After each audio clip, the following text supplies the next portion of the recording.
Are you sure?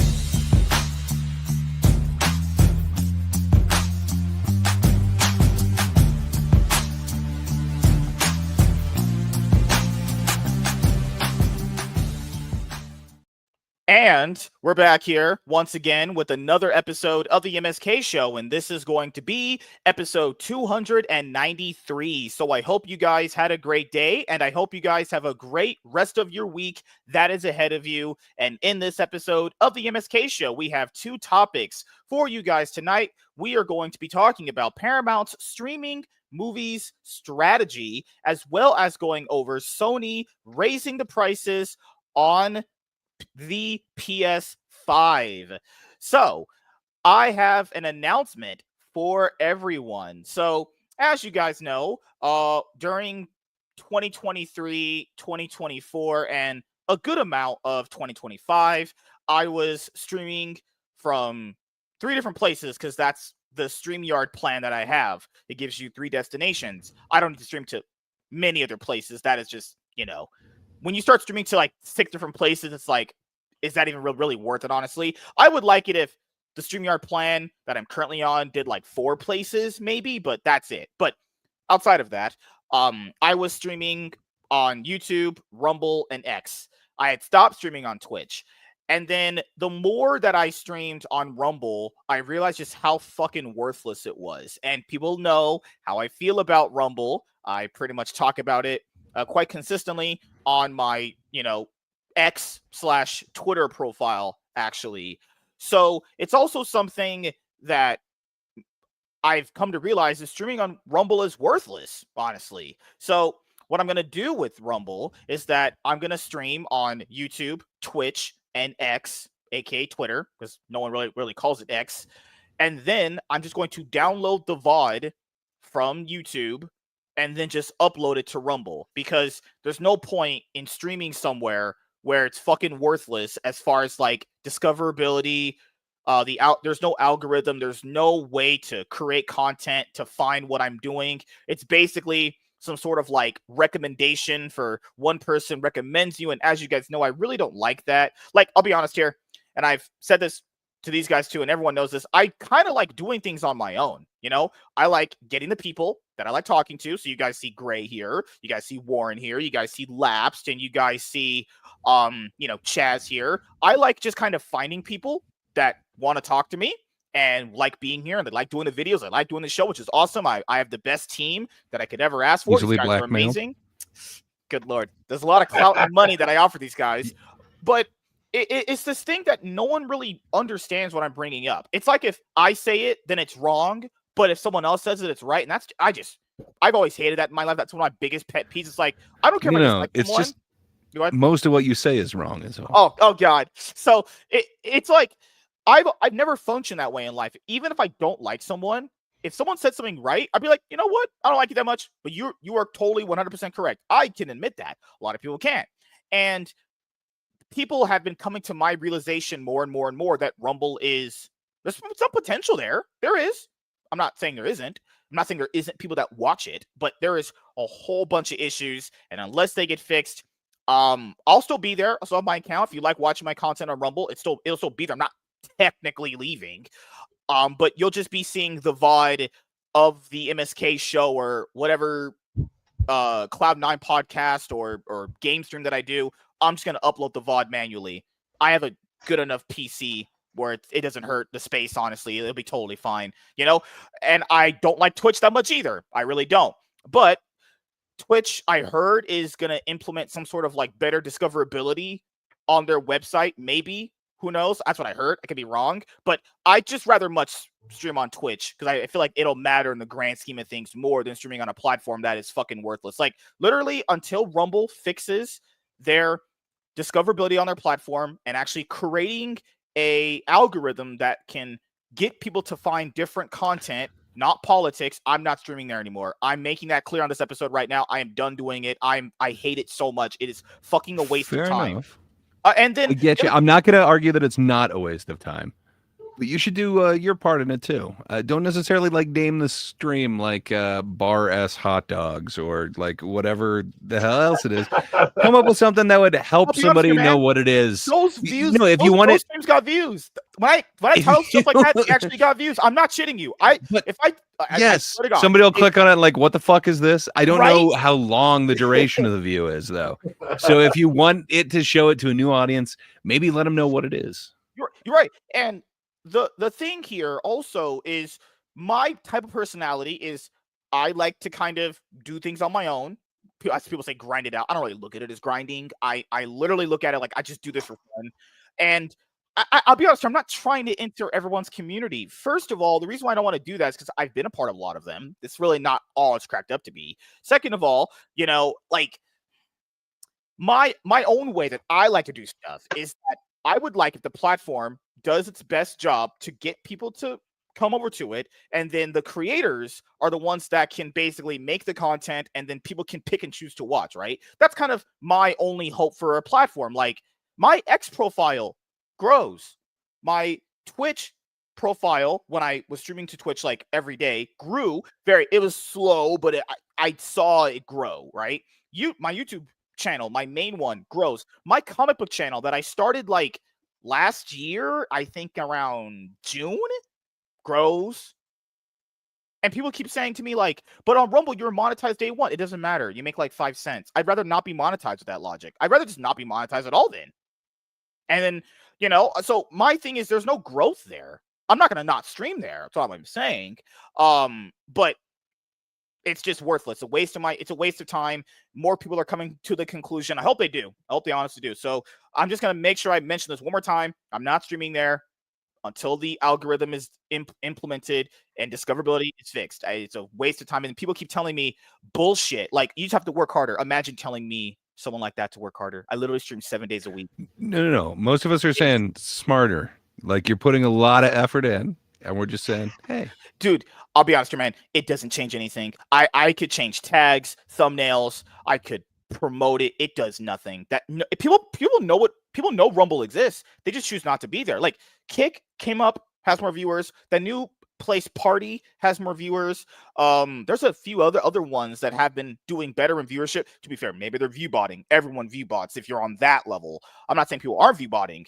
It's just I was just done being frustrated about it. It's not going to get fixed anytime soon. And when it gets fixed, I'll be back to streaming over there. Because, well, the VODs will still be over there. So you can still enjoy the VODs. It just won't be streamed. Like, god damn. It's just bullshit. Like, and then yesterday, this retarded lady, I won't name her, but because it's stupid, but people know who she is because I would obviously interact with her on that post. Oh, Rumble's doing the best they can. You know what? In life, being a guy means you take honest feedback and criticism every day of your life. You can either, I don't know, off yourself with it. You can either be depressed or you can just do something about it. You know, this is all meant to function for eons, thousands of years since the fucking planet began. You know, there are other options too. You can say, that's not valid feedback, and then do nothing. Or you can go fishing, which I have done before. I think fishing. You could wonder what would give the impression and possibly change that, even if it's not a real thing. But, you know, there's more options than just do something about it or off yourself. Come on, man. Good Lord. To be fair, technically off yourself is doing something. But, you know, I just hate what it's turned into. I do believe that there's something there. I did believe there was a vision there at some point, but just too many people are just straight up sucking the platform off and then blaming the people that are there. Like, how is that not anything different from like when Warren was like, the executives just blame the fans, or when you brought it up too? It's like the people there are valuing their time and they see a vision in the platform and they're putting in their effort, and then they're rewarded with, hey, you're just complaining. You should do more. What? Well, I mean, aren't you kind of blaming the fans right now for not being there, not being exposed to you? I'm just blaming the platform. So I think the platform sucks, and I think it's trash. And when it gets fixed, I'll stream there again. But until then, is there a market there for comic book entertainment videos? Are there people doing that and having success on there, or is this all? I always figured Rumble was just politics. So, like, and that's the thing. What you just said. Since the platform is pretty much free speech, politics, and all that stuff, the average person, I want you guys to know, because we know this through statistics. Even we'll just use our past election. Our past election had some of the most votes of all time because year in and year out, people care about politics more and more and more. It's just how it goes, right? So then, if you have a platform like that, that is pretty much politics on the front page, Donald Trump, Steven Crowder, what's the bald guy? Oh my God. Alex Jones, you have Tim Pool and all that stuff. Yeah. People, I don't care if you like them or dislike them. The That's bald the point. guy? Alex Jones You is think bald his as most fuck. distinguishing feature is his baldness? But that bald guy. People Come just on, get man. turned off. Like Gay frogs? yes. People get turned All off. the Hollywood demon rituals, sacrificing Turn of the frogs children, gay. sex predators. That's what's going on in Hollywood right now. And gay frogs. They're turning the frogs gay. The one of those the gay frogs one is second for me. The first one was like, hey, I'm kind of retarded. That one actually just made me laugh so unintentionally. I'm kind of retarded.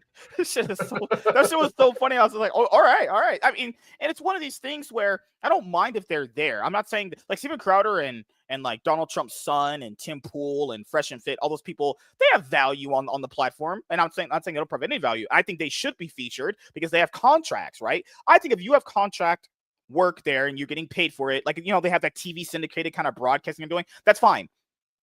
That is 100% fine. My problem is I shouldn't need to be featured. I have never been. I don't think even YouTube has featured. Technically, YouTube had features with the whole trending section, but they're removing that anyway, right? I never trended on YouTube ever, and I've managed to grow every single channel that I've ever started. Well, I never trended on X virally. My X profile grew. My first ever social media was Facebook. My profile gained people. It's just, if the platform organically attracts people, you'll have more users, right? So then you benefit from the platform attracting people. It shouldn't be like I have to bring people over. I shouldn't have to do jack shit. What I should do is make good content, and then the people that you bring over, they'll want to maybe subscribe or follow. You need to make a product so good that people would follow you wherever you go. Mm-hmm. That's on you. You're saying I don't have to do anything. You do have to do something. So you mentioned a whole bunch of males that you seem to think had some sort of value on Rumble. Would you consider them the big money, so. high value males? Is that what you're going Based with off their there? contract they have with Rumble, they consider them high value. My thing is, if I make the content that I'm doing and the platform makes good decisions to bring in new users, not only do I benefit, because if I'm making good content, now those new users are going to potentially follow or subscribe or however you call it. Are you making content that the fan base of that platform wants? Like, you should stream League of Legends to Twitch, because Twitch is essentially a gaming platform. Yeah, you're streaming comic book stuff to a right-wing political streaming service, and then you can't expect them who are there for right-wing political content to all of a sudden care about comic book stuff. Yeah. So then my response to that is, there's been many discussions about Rumble on Twitter where people are always asking. People can look this up. I can even link you threads and all that stuff. So I'm not making this up. What I'm bringing up is they're always asking, like, how do we get more people on the platform? Well, you need more slice of life stuff, right? You need more, I don't know, cat videos and any of that bullshit you guys consider slice of life. So you're saying they need to start pushing that stuff if they want more of an audience. General users. Yeah, that's how you attract people. And they've been talking about that for a while. Like, if you make a new Rumble account, they have these selected interests where it'll create you content creators that fit those interests, right? I remember when it was just gaming on Rumble, when they had like almost no viewers there, like maybe 500 viewers on their max if you look at it on like prime time. Now it's obviously like 2,000, but that's still worthless too. Like, I've read many comments where people are like, man, I would love to go to Rumble, but there's nothing but just politics, and I want something else that's not politics. Because after you watch your political show, well, what else do you want to do there? You probably just leave because there's nothing else there that you're interested in. Yeah, you have gaming. Gaming is pretty universal, but their gaming section, I'll look at it right now. Their gaming section right now. Disrespect over there, or he's not. But the problem with that is that even he's not brought a bunch of new users to the platform. He didn't. Well, this happens many times in Hollywood, in major news networks, where you have like I think it was like Bill O'Reilly had a huge, massive following. He's Fox's biggest guy. He takes off from Fox thinking that he's going to bring that entire audience with him, and he brings about a quarter of them. And it's, so no matter how you even dock disrespect, yeah, you have millions of people who watch you on YouTube, but just because you go to Rumble doesn't mean all those million people are now going to start Yeah, you're right. watching Yeah. stuff on Rumble. Conversion They'll rates. stay right. on YouTube Yeah. and just find another streamer to watch and do it that way. So, even like Howard Stern, like a lot of guys who switch platforms realize that the fan base may love you, but they don't love you enough to switch the platform or to pay for a subscription to watch you or stuff along those lines. So there's always that too. But Rumble's marked. Like, if they want to bring in, like you said, like if they want to change how they're viewed, they need too to late, pay, honestly, in my opinion. I think it's too late. It probably is too late. Yeah. But they need to pay to bring people in that will bring a different audience to there, and they need to work on building that. So they need to get someone like, hey, Todd McFarlane, are here, or hey, this gaming guy, how about we pay you stream exclusively to us and bring your audience over. They need to do stuff like that. I don't know if they are or not, because I don't ever get on. Well, Dr. Disrespect, you're right, was brought in for gaming, but that was also controversial because the same week, pretty much a week and a half after he was brought in, he was going through the controversy of blatantly admitting he was inappropriately talking to that minor girl, and it's like, god damn, you are like, holy shit! It's like, you want to bring more people, you want to bring more general users into the platform, but then you're bringing over Dr. Disrespect, who literally blatantly admitted I was talking inappropriately with a young girl. It's like, you just turn off a whole bunch of people, But people are like, well, YouTube has bad people. Just because you do something bad does not mean that if I do something bad, I'm not going to take criticism for it. You know how that works, right? WZ says, instead of saying, hey, we are here to compete against YouTube and Twitch because we feel they are taking too much from creators, they decided to say, come here to fight against Mo Woke Left. I mean, to be fair, that can be their message, but you can also, but Kick is like that too. Do you think Kick is like Mafar fight Mo Woke? No. There are people on there that aren't like that, but Kick appeals to way more people than Rumble does. Party literally just started. I guarantee you, if I look up the numbers right now on Facebook gaming, that shit would have more viewers. I can promise you that. I've looked at the numbers too. So, what else is here? The WZ say. The truth is, these platforms never had a future because they divide. Yeah. I think all of that can play into a factor. It's not about a right way to do it. I think all styles can appeal, but when your sole appeal is politics, that will turn off the average person because the average person just isn't into politics. Great, your wife is an average person, right? For the most part, right? Is she really into politics? If she ever were to stream, I think she's above average, but if she were to ever stream, right? Where would she choose to stream if she ever did? Would she choose Kick, Twitch, or Rumble? I think YouTube. I don't know if she knows what those other ones are, but she doesn't know what Twitch is. Holy shit, that's crazy. I mean, she doesn't really watch gaming streams or anything, or just in general. I don't if know. She was going to be a content creator, Rumble wouldn't even be a thought in her mind. She probably doesn't even know it exists. No, she probably doesn't even know it exists. No, I mean, we watch a lot of YouTube right now, but we don't have the app downloaded for Rumble or Kick or any of those other ones. Anything that we can watch on any of our devices except for our phone. So it's like, I don't know, man. I don't think those are necessarily viable options. So I think WZ was right. They did decide, hey, we're going to be like the anti-woke thing. Which, fair enough, that's maybe a good way to get your foot in the door. But at that time period, you gotta pivot. It looked lucrative, right? At that specific time you got to period, pivot. You do. You can't be the fidget spinner platform. It's a fad. It's going to swing the other way at some point. Yeah, I agree. I think at that moment in time, if they wanted to be like, hey, we can fight the woke, we want Donald Trump to win, fine. That was the time period we were in. But now you need to pivot. Also, the problem with that, as an asterisk, and I don't disagree, is then your first impression on everyone is that you're politics first. So that's the only thing that the person who even came over there remembered, is that this is just all politics. Now, being free speech and have no rules, I mean, also a problem. Kick has rules.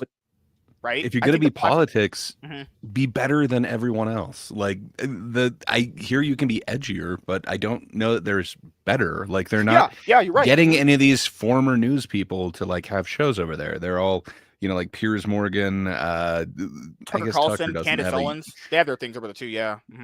yeah. So I don't know. It's interesting, but it seems like they would want to attract more of that. And with the mainstream media kind of collapsing, those news people are kind of ripe for the picking. Like, why don't they have them on there? If they're leading into politics, be the best in politics. Right. I don't think they Yeah. are currently. Because people realize that even when you go to Rumble, there's nothing worth of value. And when I say that, people get so mad. It's like people on that level you're talking about, they want big viewership. So they hope the platform is attracting people based off their marketing decisions and how they're portraying themselves as a company. So the average person goes, I want to be over here. And then that benefits you. That's a net benefit because then you get more people from their good decisions. And then you benefit from that. And you bring the company money and viewers and they sub and all that stuff. But since the platform is so bad at attracting new people, that means that it's a finite viewer base there where it all just eats each other. Or like if Tim Pool's streaming, all the people that watch Tim Pool leave. They just go to somewhere else. They don't go up to other people because they don't know other people exist because then when you're on there, the algorithm sucks. See, this is the problems that I was having and good. So got to get also. Well, on top of that, you can't stream unless you use their service, is it? You can't. And Okay, then- but you can actually use you can use StreamYard and OBS and Streamlabs OBS. But if you want to enter the partner program, you have to use Rumble Studio and you have to pay Rumble Premium, which is essentially like YouTube Premium for no ads, Is right? that to be monetized, or can you be monetized without that? But it's what I mentioned earlier. It's worthless to be monetized there earlier because you make like 2 pennies. Oh, actually, here now to bring it up. I'll show you right now, so people don't think I'm lying. Okay, so Gray asked how many viewers were here on gaming. This is at 7 o'clock in the night. This is how many people are on average watching their gaming section. That's how many people are right there. 1,720K. Yeah, 1.72K. That's right now at 8 o'clock in the night. Even if you check prime time, like 5, my time, 8, Gray's time, it's going to be like 2,000. The max this has ever hit and from what I saw, is just 2,000. You can't. That's fucking horrible. That's fucking awful. That is bad. And Warren asked me, so I'll show him right now. Dashboard. So even if you're monetized, this is how much money you get. Look at that. And keep in mind, people say, but you're not making good content. No one's watching. That's objectively a lie. Look how many hours viewed I have on my shit. I have 100 hours plus viewed here. People are watching the content. The views might not reflect it, but they are watching. So hours viewed. I have hundreds of hours viewed on this shit. This is bull. That's whatever. It doesn't really matter. 5 cents. Look at that. You are monetized from day one, but I might with numbers like that, I might as well not be monetized. I'd rather just not make any money at all. I'd rather just do it. People say, but on YouTube, you make no money until 500 subs. I'd rather have that. YouTube though. You're already making nothing here. Oh God. Crazy. You got a nickel there, dude. I got it. Yep, I did get a nickel. And someone said, but you don't want people to sub to you or donate to you. I don't want you guys to donate to me. I don't need your money. I'm not saying you have to. But when people tell me, oh, you're monetized day one, that means nothing. Literally means nothing. Oh, great. I can make 5 cents. Platform doesn't owe me anything. I'm not saying I have to make money. But if the enticing... Well, I think they owe you 5 cents for the last 30 days. But if the enticing thing is like, oh, you're monetized day one, you make 5 pennies. You're making a penny. 1 month, I made a penny. From hundreds of hours of viewed of content, I make a penny. That doesn't make sense because you made 5 pennies from 108 hours. So it would have had to have been. I think you guys, that's literally child slave labor. Okay, maybe not that far, but just saying. Well, I mean, they have to be only shortchanging me. Come on, they have maturity-wise, yes, it is child labor. You don't quite fully count as an adult yet. So yeah, technically that's child labor, but that's the thing. You don't deserve minimum wage because you're a kid. Oh God. I am monetized on the main channel. I am. YouTube's, but this is the thing with YouTube as well. Like, to be fair, I don't really need the money, honestly. But YouTube has so much bullshit themselves. People think like, oh, but you only criticize Rumble, you don't criticize YouTube. Yes, I do criticize YouTube. I mean, there's plenty to criticize with YouTube. I'm not in their partner program because I feel like they're bullshit themselves. They see how consistent that is. I'm not in Rumble's partner program. I'm not in YouTube's. YouTube's is fucking it's not even. I've been in it before. It's not even cracked up to be either. I mean, You've been in the YouTube Rewind? The yellow tagging, taking down your videos. Yeah, like if I'm not monetized, I'm pretty much good to go. Honestly, that's just I try to be as consistent as possible. But I will say this though, since we are streaming on Twitch now, do you know what you guys can do? You guys can go follow me on Twitch. People are gonna be like, but you only have one viewer over there. I legitimately don't care. I don't give a fuck, honestly. I'd rather have one viewer over here. No, we care about that viewer on Twitch. Hey, buddy. Yeah. Oh God, yeah. Twitch viewer.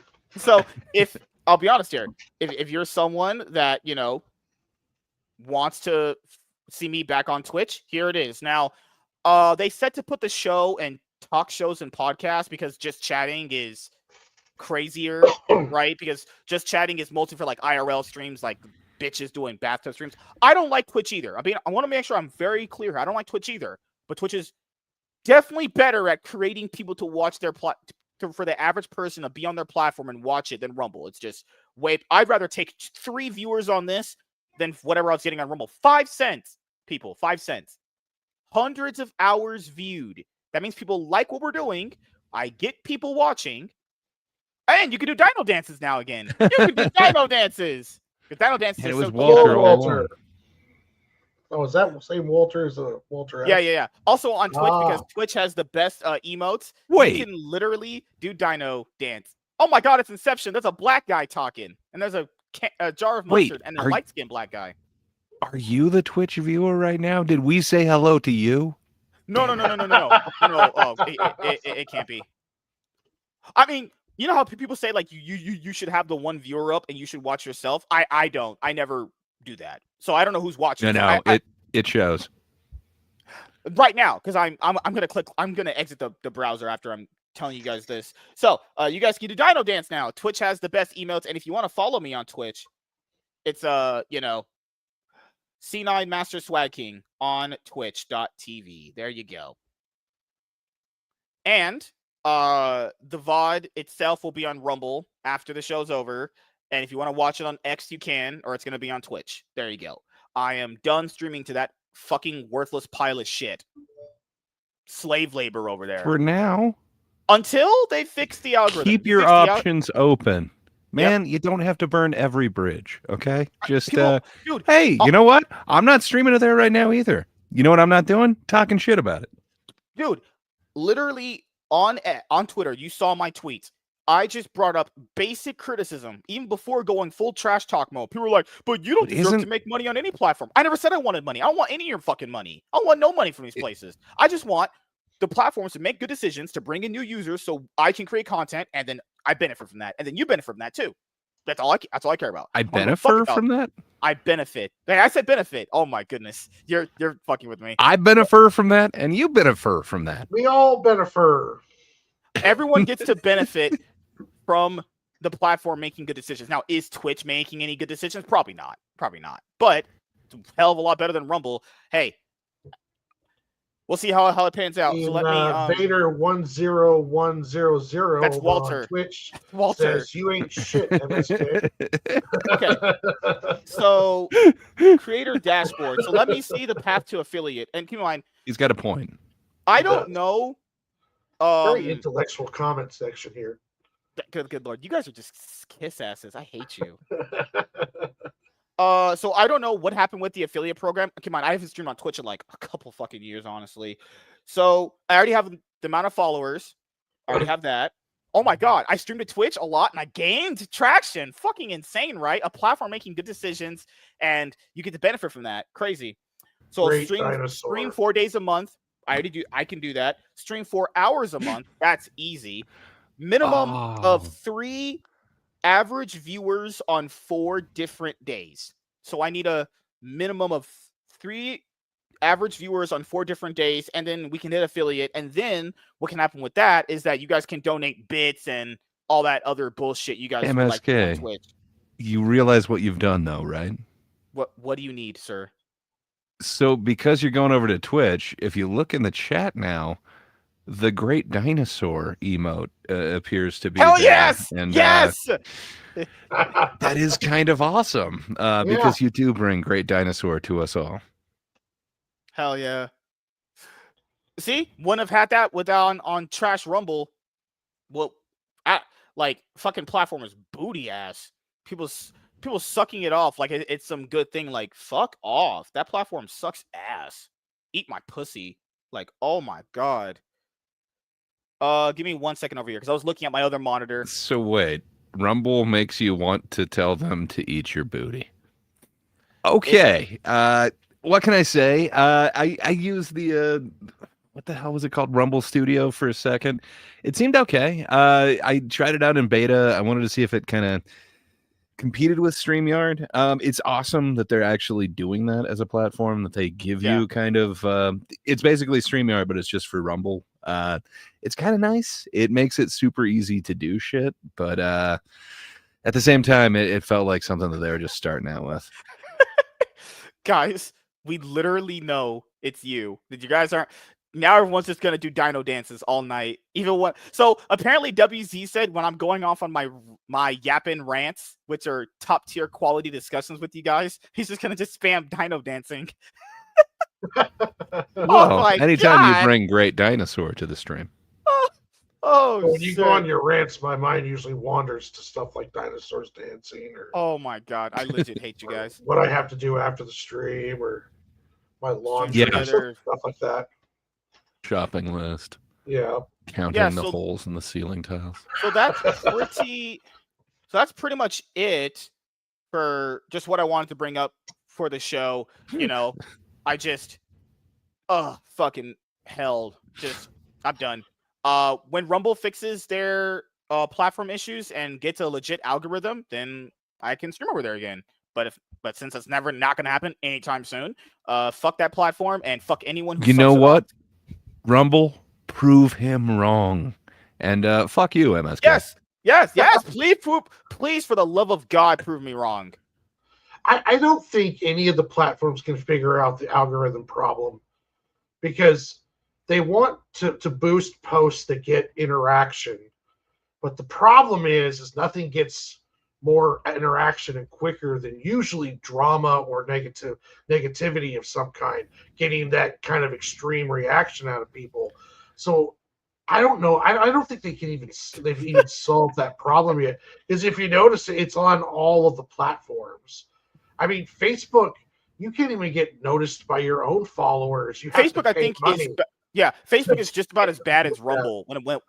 There is decent discoverability there. Oh, the thing that Facebook does good is creating groups. That's the best thing it offers because you can actually legitimately create a community, and the algorithm pushes groups. Like the algorithm greatly pushes the groups, but they end up but if the group doesn't have like active people posting like nonstop and creating engagement, then the group just dies. Which is, I wanted to create one, but then if like there's no discussion constantly and there's no engagement. Well, I haven't found many groups that stay alive. You usually have large amount of members, and they're either spamming ads for whatever stuff they have. The indie comic book groups are awful. They're all like there's barely there's only like 3 or 4 active people, and those are the ones usually with Kickstarter campaigns, and then that one person who posts a lot that everyone hates. But there's never really you rarely see on Facebook much active community stuff going on. I mean, what really honestly I don't see it anywhere. Twitter is just a big fucking boxing ring for people. Facebook it feels like there's a lot of people there, but there's not much interaction going on, it seems like. And so in any fandom, if it's Batman, Superman movies, for Facebook, if it's the groups that started from the very beginning, there will be like 2 groups, 3 max for each fandom. Then any subsequent group that gets made after that, unless it's for a passionate specific niche, you're right, it just falls off. Like I joined some of those indie comic book groups. I left all of them because there's no engagement at all. It's worthless. Like you and me follow each other on Facebook. I never see a post of yours on my feed. Really? Ever. Yeah, I never see it. Like I've had friends where is that intentional because you're like, oh my god, MSK, do not recommend. Well, no, I have friends all the time that I interact with constantly, but I have to go look for their posts. I never find it never shows up on my feed. It's usually just bullshit ads on whatever I was talking with somebody about 10 minutes earlier when my phone was fucking spying on me. And then Facebook puts an ad up for whatever we were talking about. So, but yeah, it's never, I don't get to see, like, I follow people and I interact with them, but I don't see their stuff. It's just Facebook just pushing, most likely paid for ads, because They just push reels and ads. That's it. yeah, because I paid $50 to push one of my posts to boost it, and that I got 10,000 views and that or impressions, and that was the only time I've ever gotten any kind of travel with any of my posts. There was at one point I was doing Facebook and Instagram reels, and I was averaging 3,000 views a reel, and then one night I posted a reel. The next day I couldn't break 30, and I have not broke 30 since. Like, my entire account just got throttled. So I figure with Facebook, you just have to pay to play. Like, if you want people to see your shit or your reel, then you go pay them $50 for like 5 days of boost, and then that's why I never did it. I never 10, did 11,000 people seeing your stuff. You just hope that it's the right people, because it doesn't matter if they show it to 10,000 people who don't give a shit, you know? Yeah, I just never paid for that stuff because I felt like it was never going to organically attract me anybody. Because even on Rumble, if you were to get featured, people said, oh, you get a lot of views, but barely any follows and barely anyone engages with your stuff. It's like, what's the point? Like, even if, because the only way to get seen is to get featured. That's when people complain about features. That's the only way to get seen. And then you feature the same person over and over and over again, and people are going to be like, well, yeah, that's favoritism. That's literally what that is. But that's how a lot of people function. I told people this: if you have friends and you like someone more than someone else, you just kind of suck that person off. That's just how it works, you know? I don't know about sucking anyone off. Metaphorically Warren, speaking. Warren, you are bringing all the heat tonight. Thank you for being here, sir. Oh, God. Oh, God. And before we get off the Rumble conversation, I'll just show you guys the post that really just broke me, honestly. What really pisses me off is that you have to put links to stuff in the comments, because Facebook doesn't want you to link to anything outside of Facebook, even though Facebook wants you to use it for all its shit. But I can't advertise my YouTube channel because it will throttle my fucking comment or my post, so I have to put it in the comments. Yeah, because then people say things like that. Shit. They say things like, oh, well, on your X, because Twitter does the same thing. If you link a YouTube video directly, like I normally do, because I don't really care too much, I'm just lazy, then it hurts the searchability of the link because they don't want you linking other places. But it's like, how am I supposed to get people one place to another place if the sharing that I'm doing is hindered just by that alone on your platform? And like if you want me to use your platform, Facebook, then don't mess with my post for my business. Yeah. And if I get business from you guys, guess what? I'm going to post there more. Like, I will pay money to boost my post if I know that it's going to get reached to people who are going to click on the link and go to my YouTube or go to my Kickstarter or go to my wherever, and then helps my business. Like, Elon Musk talks about, he wanted X to be like the WhatsApp. Everything. Yeah. He wants it to be your everything app. But if you post a fucking link to my YouTube or to my business or to my shop or to my Teespring, then you're going to throttle my post. It's like, how am I supposed to use this for my business if your algorithm throttles me if I put a link to my business? Like, you want me to stream on X? Stream on X is freaking dumb. The comment section's terrible. Like, where is it at? What comment section? Like, there's none. Nobody talks in there. Yeah, there's none. Well, you don't even see the comments. It's ridiculous. It's like, if you want to be an everything app, then make it an everything app. Don't punish me because I didn't use the proper grammar in my post, or if it puts some words that might be too negative, or yeah, it's dumb. These algorithms are just terrible. Mm-hmm. Like that's why I don't like any of this algorithm bullshit. And Elon Musk, he was like, hey, I don't like when people link to other places. And it's like, but how do people, because people always say things like about that on Rumble. It's like, well, you never link your Rumble shit. It doesn't matter if you do. I'm trying to tell people this. All this stuff that we do sometimes doesn't matter. You could do it 365 days, 7 days a week, and it isn't going to matter. Well, You, man, you basically just have to, yeah, right? give X a store. Like, you don't want me to link to my store where I could sell product, then produce an X store where creators can put stuff in there, and then we can link to our stuff, and then then sell shit from there. It's like, we want you to use it for everything, but I'm going to punish you if you use it for everything. It's dumb. Gosh, I agree, man. It's like, yeah, you try to do everything that people say to grow, and then people say you're not doing it enough, and it's like, what are you talking about? And keep in mind, posting Rumble and the links is fucking useless, because someone would say, but I checked your profile and you barely promoted it. Why would I barely promoted it? Why? It's fucking a waste of time. Like, well, we only have so much time in our day, but Walter is just on fire tonight. Walter is on fire tonight. God, yeah. Good Lord. Oh, I don't get it. Walter is just going after. What did I do to him tonight? Did I make him angry? He hates me now. Maybe Walter hates me. Jokes aside, give me literally one moment. Let me make sure I create my feed on my Chrome profile. Just everyone's gonna be doing dino dances in the chat. Great dinosaur. That's all this great dinosaur tonight. The dino dance. Good Lord. So, this is what happened earlier today on Rumble, and it just broke my brain. My brain just fried, honestly. Make sure this is 200. So wait, this happened on Rumble? So you were on Rumble just watching a stream? No. I'm actually just kind of retarded. Jokes aside, no. This happened on Twitter. This happened on Twitter, and I saw this, and I was like, yeah, I'm going back to Twitch. I didn't, to be fair, on my own X account or Twitter account, I didn't even make a post about it. I probably will after this, but I was like, yeah, I'm done. It's just, if you won't even listen to this person, who would the CEO listen to?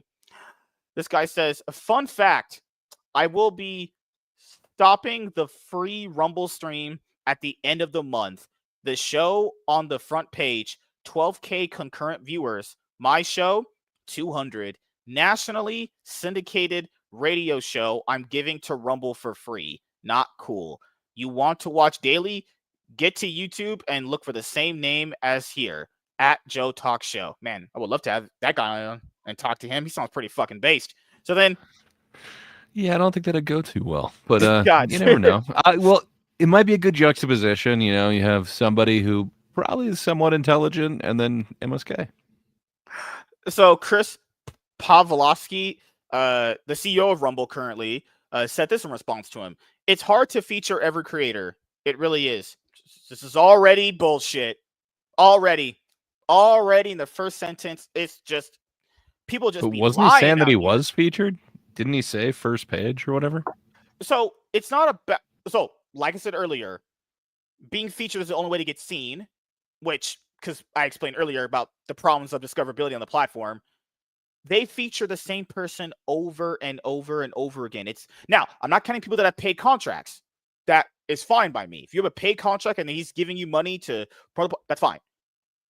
They're featuring the same people that are friends with, like, the guy that does Rumble Studio engineering and the people that are supposed to be the director of marketing operations.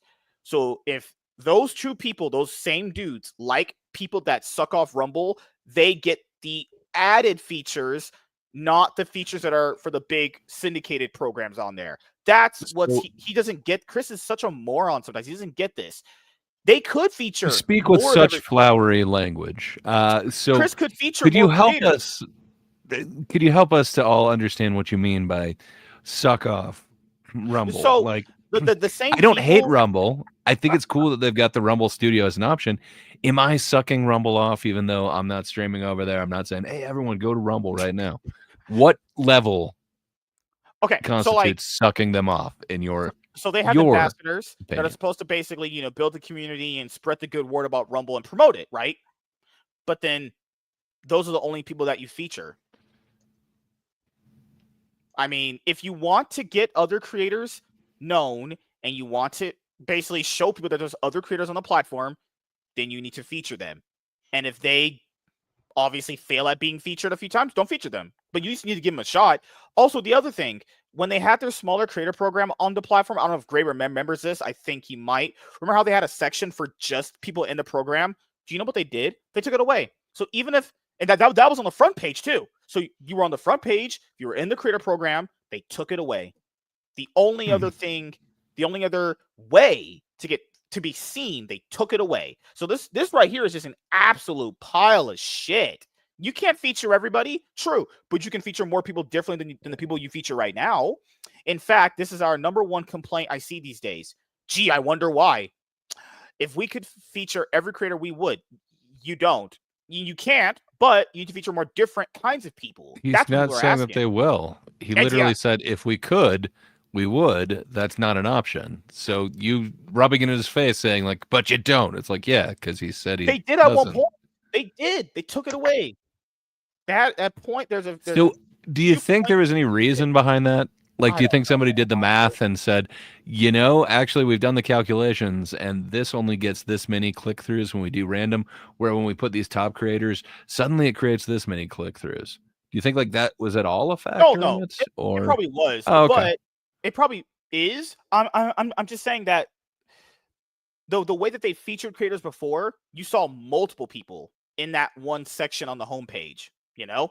So there's a way that they did it. Maybe it didn't pan out the way they wanted to, but then how else are these people going to get seen? Because it creates this system of this like not pyramid scheme. It creates this pyramid system of like, unless you're this level or unless they like you, then you're essentially in the wild, wild west or you're in the fucking woods. It's hard to watch Jim creators- West? Desperado? It's hard to watch creators only stream to YouTube, but require homepage features to multi-stream to Rumble. Okay, so he says right here, it's hard to watch creators only stream to YouTube. Yeah. Do you know why they do that? I would rather censor myself than stream on that piece of garbage again. Because I know YouTube is big enough that it attracts a lot of people and that even though the views and subscribers might be low, it does go up. Guys, you guys saw my comic book channel. It started at 0 subs when I first started it, and now it's almost at 300 subs. Sorry, 250, right? That's me just posting content that I do here on that channel and me just doing now a live stream once a week. That's it. I barely do anything with it outside of just posting comic book content that me and Warren do or me and Laps do, honestly. That's it. You know, But you see, those focus titles, though, they're not titled like Bar S Hot Dogs. Oh, God. Oh, God. So then Joe replied with this. Chris, I have contacted you directly about this and haven't heard back. You won't. I'm not interested in an X back and forth, but will outline some things you should know as the boss at Rumble. Yeah, because people that had Chris on their show literally suck him off. They don't tell him the problems. They're like, one guy had him on as like a guest to say issues, and he asked him what type of porn Chris he liked to watch. What CEO wants to hear that bullshit? They always tell Chris, "Oh, Chris, you're doing so well. Everything's so good." It's like, no, it's not. Dude, literally not. Are you literally talking shit on somebody who like asked somebody what type of porn they enjoy or something? Time and a place. I would not say that to the CEO. Hot calling kettle black. Black. Yeah, blackface there. You know, doesn't have the card. But all I can say is, man, like you've said some out there shit. For you to be like, how dare this person say some outlandish shit? Like asking him what type of porn he likes. That is out of line. Yeah, but this is a moment where dude, someone can basically, you've had some very classy ladies on here and you ask them what it tastes like. Come on, man. Classy. Oh, crazy. But my thing here is this person had a moment to describe all these issues to him, and he just was talking about porn. It's like, oh, one of the biggest fucking L's I've ever seen in my entire life. Okay.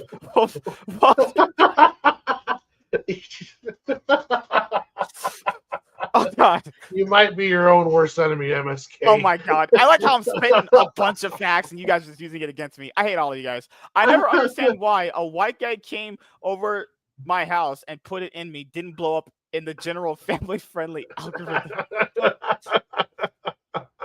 I'm gonna be honest here. That video did great in views. The actual like watch time was insane. That shit had but did you look at the demographics? That's not something that you put on the homepage, man. But this is why I'm bringing up, dude. I don't need it to be put on the homepage. YouTube is big enough where people will find that video. It'll get recommended. You'll see it. It's how it works. I don't need to be featured to have that. YouTube is big enough, just like Twitch, where they make decent enough decisions. I'm not saying every decision is good, where enough user-friendly people will eventually find your content. If you make decent enough content, it will attract people. On You're Rumble, attracting the nothing kind happened. of people that are putting white guy put it in me in the search algorithm. So Good Lord. Oh, dude, I looked up the most searched tag for us. The most searched tag is like sex and graping or whatever. Holy well, fuck. all the weird shit you say and put in the comments and everything. Yeah, so it happens.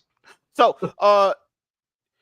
Joe also says, if you're not going to pay for great content, you at the very least need to add a sub-only chat feature. This way, the creator can offer added value to the viewer. If she wants to chat, you want to chat in the live stream, $5 a month. That should be easy. You still don't have that feature. I mean, that's fine. That's fine or whatever. There appears to be no real algorithm at all. This man is just. Is this me? I swear, when I said these things, people were like, "You're a hater. You're just complaining. You're a fucking. You're just a fucking whiner. You don't make good content at all." It's like, then you're stupid. How can people like him say that? And someone goes, "I agree." I say these same things. I even break it down even more than this guy did. People said I didn't know what I was talking about. Absolute brain rot in some of you people out there. You guys are fucking dumb as hell. Doesn't matter what keywords are used. Yes, I said the same thing. How many subs the creator has? There just appears to be no organic way for vids or streams to be seen unless the platform decides they should be. Oh my God. Oh, yes. Yes. It's worthless. It's literally worthless being there. There's no real way to get seen unless you're getting featured. And they only give features to select people. So you're just in the Wild Wild West getting fisted in your ass by P. Diddy. And we're not all every creator. This is going to come off as arrogant, but it's just a fact. I have one of the largest radio shows in the country. I do the show as a TV show as well, including the bells and whistles. That should be attractive to a platform like yours. You've never heard the term bells and whistles? It doesn't appear to be, or you don't know what I do. The best way to build Rumble and have it actually compete with YouTube or Twitch is to really lean into those creators that have large, consistent audiences everywhere. I mean, some of those people Elsewhere. Some the word people, is else. yeah. I mean, does Temple have a big audience elsewhere? Honestly, but I don't know. I mean, I he don't just know. did like 4 or 5 live events, and they were all packed. So Yeah, apparently, Temple pass, right? Would you say? I mean, they have Charlie Kirk. He's not exclusive, but they have Charlie Kirk. okay, He has Charlie Kirk, smash or pass. Okay, that's very gay. Candace Owens, smash or pass? No, she's disgusting looking. I'm not applying for a job. Hold on. I need to get back to this really quick. So that's your second Wild Wild West, Jim West. Reference that you did there. What do you think happened in the Wild Wild West? I believe you both times equated Wild Wild West to fisting. I don't know, man. I think there's a weird correlation that you got going on there. Hell yeah. He says, I'm not applying for a job, but I'll give you my resume as far as presence. 170 radio stations terrestrially? What? Terrestrially? Let's take another one. Hey, Okay. you get it. 1 million followers on TikTok. I should stream on TikTok than X. Hey, what do you think terrestrially means? If you were to guess. I'll be honest. So it's something about radio stations, but what do you think terrestrially means? Maybe it means the antenna just blows out people's ears. But yeah, that's it. You got it. Well, maybe streaming on TikTok is more worthwhile because, like, I was debating on not even streaming on X anymore because streaming on X is legit trash. It's honestly the same as Rumble, legit worthless, right? I was thinking about maybe we just stream on fucking TikTok. Who knows? Well, TikTok, it's weird. So if you want to go live, you need to have 10,000 followers. Oh Lord! To go live on PC, or you need 1,000 to go live on your phone. Now, what TikTok does is weird. Is they'll go and they'll just randomly let someone go live when they don't have the qualifications. Like they let me go live at 600 followers on my phone, but they won't let me go live on PC. But a friend of mine signed up to TikTok and they had 3 followers and they let them go live on PC because they let people randomly just be allowed to go live. So you might get lucky and get into that. And also, too, TikTok has a very organic growth deal. Like it's much more organic to grow on TikTok than any other platform I've been on. But I haven't been figured out how to monetize it yet. He also says 176K on YouTube, 540K on Instagram, 383K on Facebook, 300K on Parler, 150K on Truth, 200K on. This is a website I've been hearing. I don't know what's pronounced at all. It's Getter or Jetter. Like I don't fucking know. I hear this place has better ways of getting you viewers than Rumble. Getter done. Is it a video platform? There's clearly an advantage for Rumble to see a creator like me as one you should want on your platform. I agree. You have not offered the tools necessary for me to think I get any value for a show that's turnkey and well-produced. Mine is well-produced too. Dude, we have quality shows over here. At the end of the day, if you're doing it is working for you, so be it. But I can see no advantage for me to continue giving you the live show free Monday through Friday if simple changes aren't made. Thus, my note to those who like to watch that I will stop live streaming there at the end of this month. Yeah, fully agree. Like, oh, good Lord. So,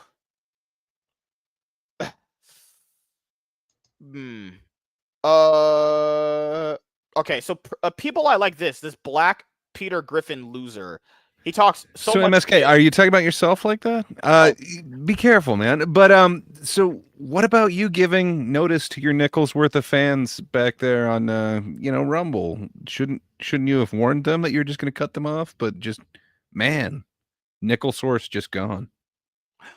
I mean, hey, I'll announce it tomorrow. I'll be like, hey, I got a sponsorship deal from Polymarket and I have to leave this pile of trash. But this guy, Whirling Fat Retard, is not a content creator and always suggests what content creators should do and what they're doing is wrong. Like, just a simple comment like this. The reason why I always call this guy fucking retarded every day. Every post I see him, I call him fucking stupid. There have been many of you, dude. You're not bigger than a good amount of people on Rumble. Get a grip. And you still post on Twitch and get less viewers there. He's not a content creator. This guy literally every day says what people should and shouldn't do.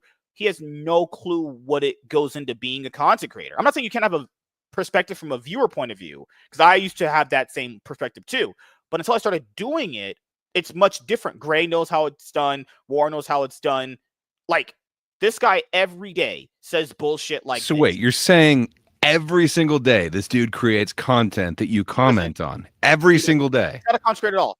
He's not a content creator at all. He just says creators should did he create something that you then clicked on and commented apparently daily? Oh, yeah. I call him a retard every day. I want you to know you're fucking dumb. Oh, and I hope he cries about it too. Good Lord. I am so nice, right? I am a nice person. Goodness gracious. See, this is what I'm talking about right here. Obviously, discoverability needs work. Like, no shit, you fucking dummy. But it's always the people that never direct people to your site that cry the most over never having an audience. Even if you direct people to Rumble, they hate it. Gray said he used Rumble Studio. He didn't like it. Latency, garbage. The platform, the Rumble Studio thing literally freezes. They never get my name out your mouth. I never said that. I said it was cool that they offered that. It felt like it was a beta thing, but it was in beta when I was first testing it out. And I'm sure they've made improvements, but I haven't tried it out. Slightly. Like, I was on Darmoose Rumble hour to shit on Rumble, because if anyone ever invites me to shit on Rumble, I will. The stream literally kicked people out. If you use Rumble Studio, it kicks you out after 2 hours. Imagine having a stream with a lot of viewers and it kicks you out of your own stream. Actual just worthless pile of garbage. So directing people to Rumble doesn't work. And even when they do go to Rumble, they don't like it there because the platform's terrible. He gets more viewers on Rumble than Twitch, but won't talk trash about Twitch, but has no problem talking trash on Rumble. I mean, I don't know if that ever happened. You're probably just making this up. I don't know, honestly. But that guy's opinion's worthless because he doesn't create content. And he's telling people that do create content, what you're doing is wrong. But he doesn't even know what is considered wrong or good without even doing this. It's just crazy. I should probably make a dedicated video of my own doing it, but that would get, oh my god, people would see me as hard toxic, honestly. But people see me as hard toxic now, and I'm just being honest. You know, like people see me as an asshole, and it's like, I mean, I guess if whatever helps people float their fucking boat, honestly, like who knows, you know? But hey, I'm always gonna be the guy to keep it 100, right, as they call it. This man talks about the box office weekly from an outsider's perspective, but you're gonna knock this guy for. But keep in mind, that's the difference, though. There's things you can look up to kind of create your opinion on it, right? There's ways of doing that. Like Mark trying to advertise to a platform that's trash is just not useful at all. You know, it's just pointless. But Gray, are you having a good day? People said intros. Oh my god, not this joke again. WZ's here. You guys are too much dino dancing tonight. Why is everyone dino dancing in the chat? I guess there's a lot of dinosaur going on in this stream. A lot of dinosaur rants, if you will. Everyone's just pulling out. Some might say great amounts of dinosaur. You bring great dinosaur, sir. People are What's pulling. dinosaur? But People are pulling up the dinosaur sorry. dancing all night. Oh god, what did I unlock? I was You are getting my capital sugar L. gliders. No, you're fine. You're fine. Yeah, man. You kept saying that you were hard toxic. Do people see you as hard toxic? Of course not, dude. Everyone knows you're soft. Yep. Hey, if I need to get hard, I go harder. No. This should be my slogan. When things get hard, I get harder. Right? Being black is terrible, but being white is forever. So, For now. the dinosaurs distracting Mac are similar to when he reads any word with more than 6 letters. Oh god.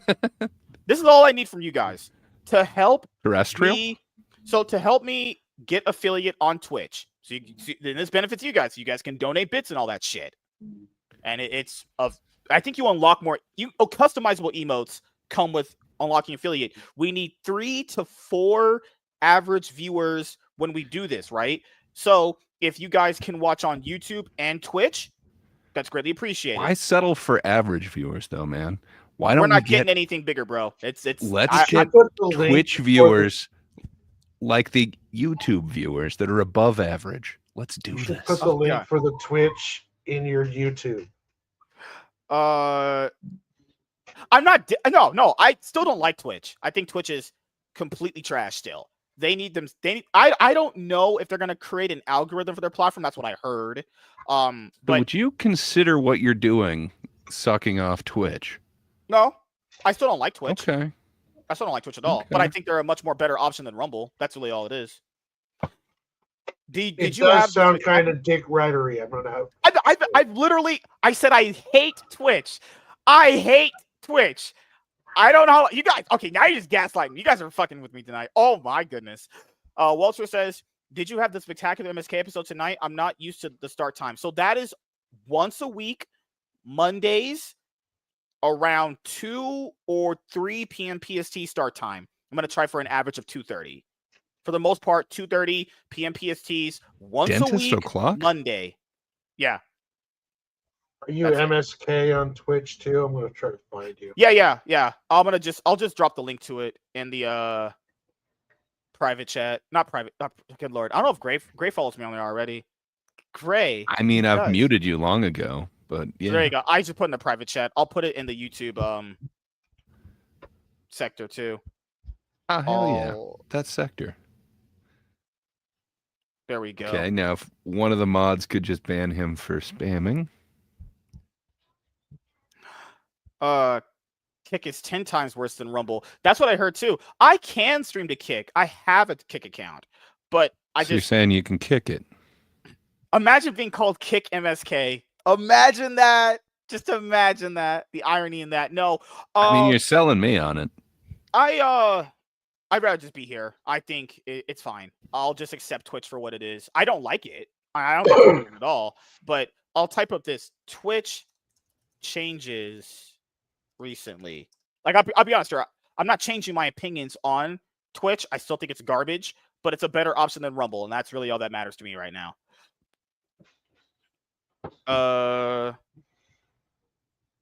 Let's see. Twitch is making big changes to its monetization policies in 2025. Yeah, I'm not gonna benefit from that. Yeah, reading. You've never benefited from that. I'll just type this into AI. Does Twitch have an algorithm? Let's see, or an algorithm.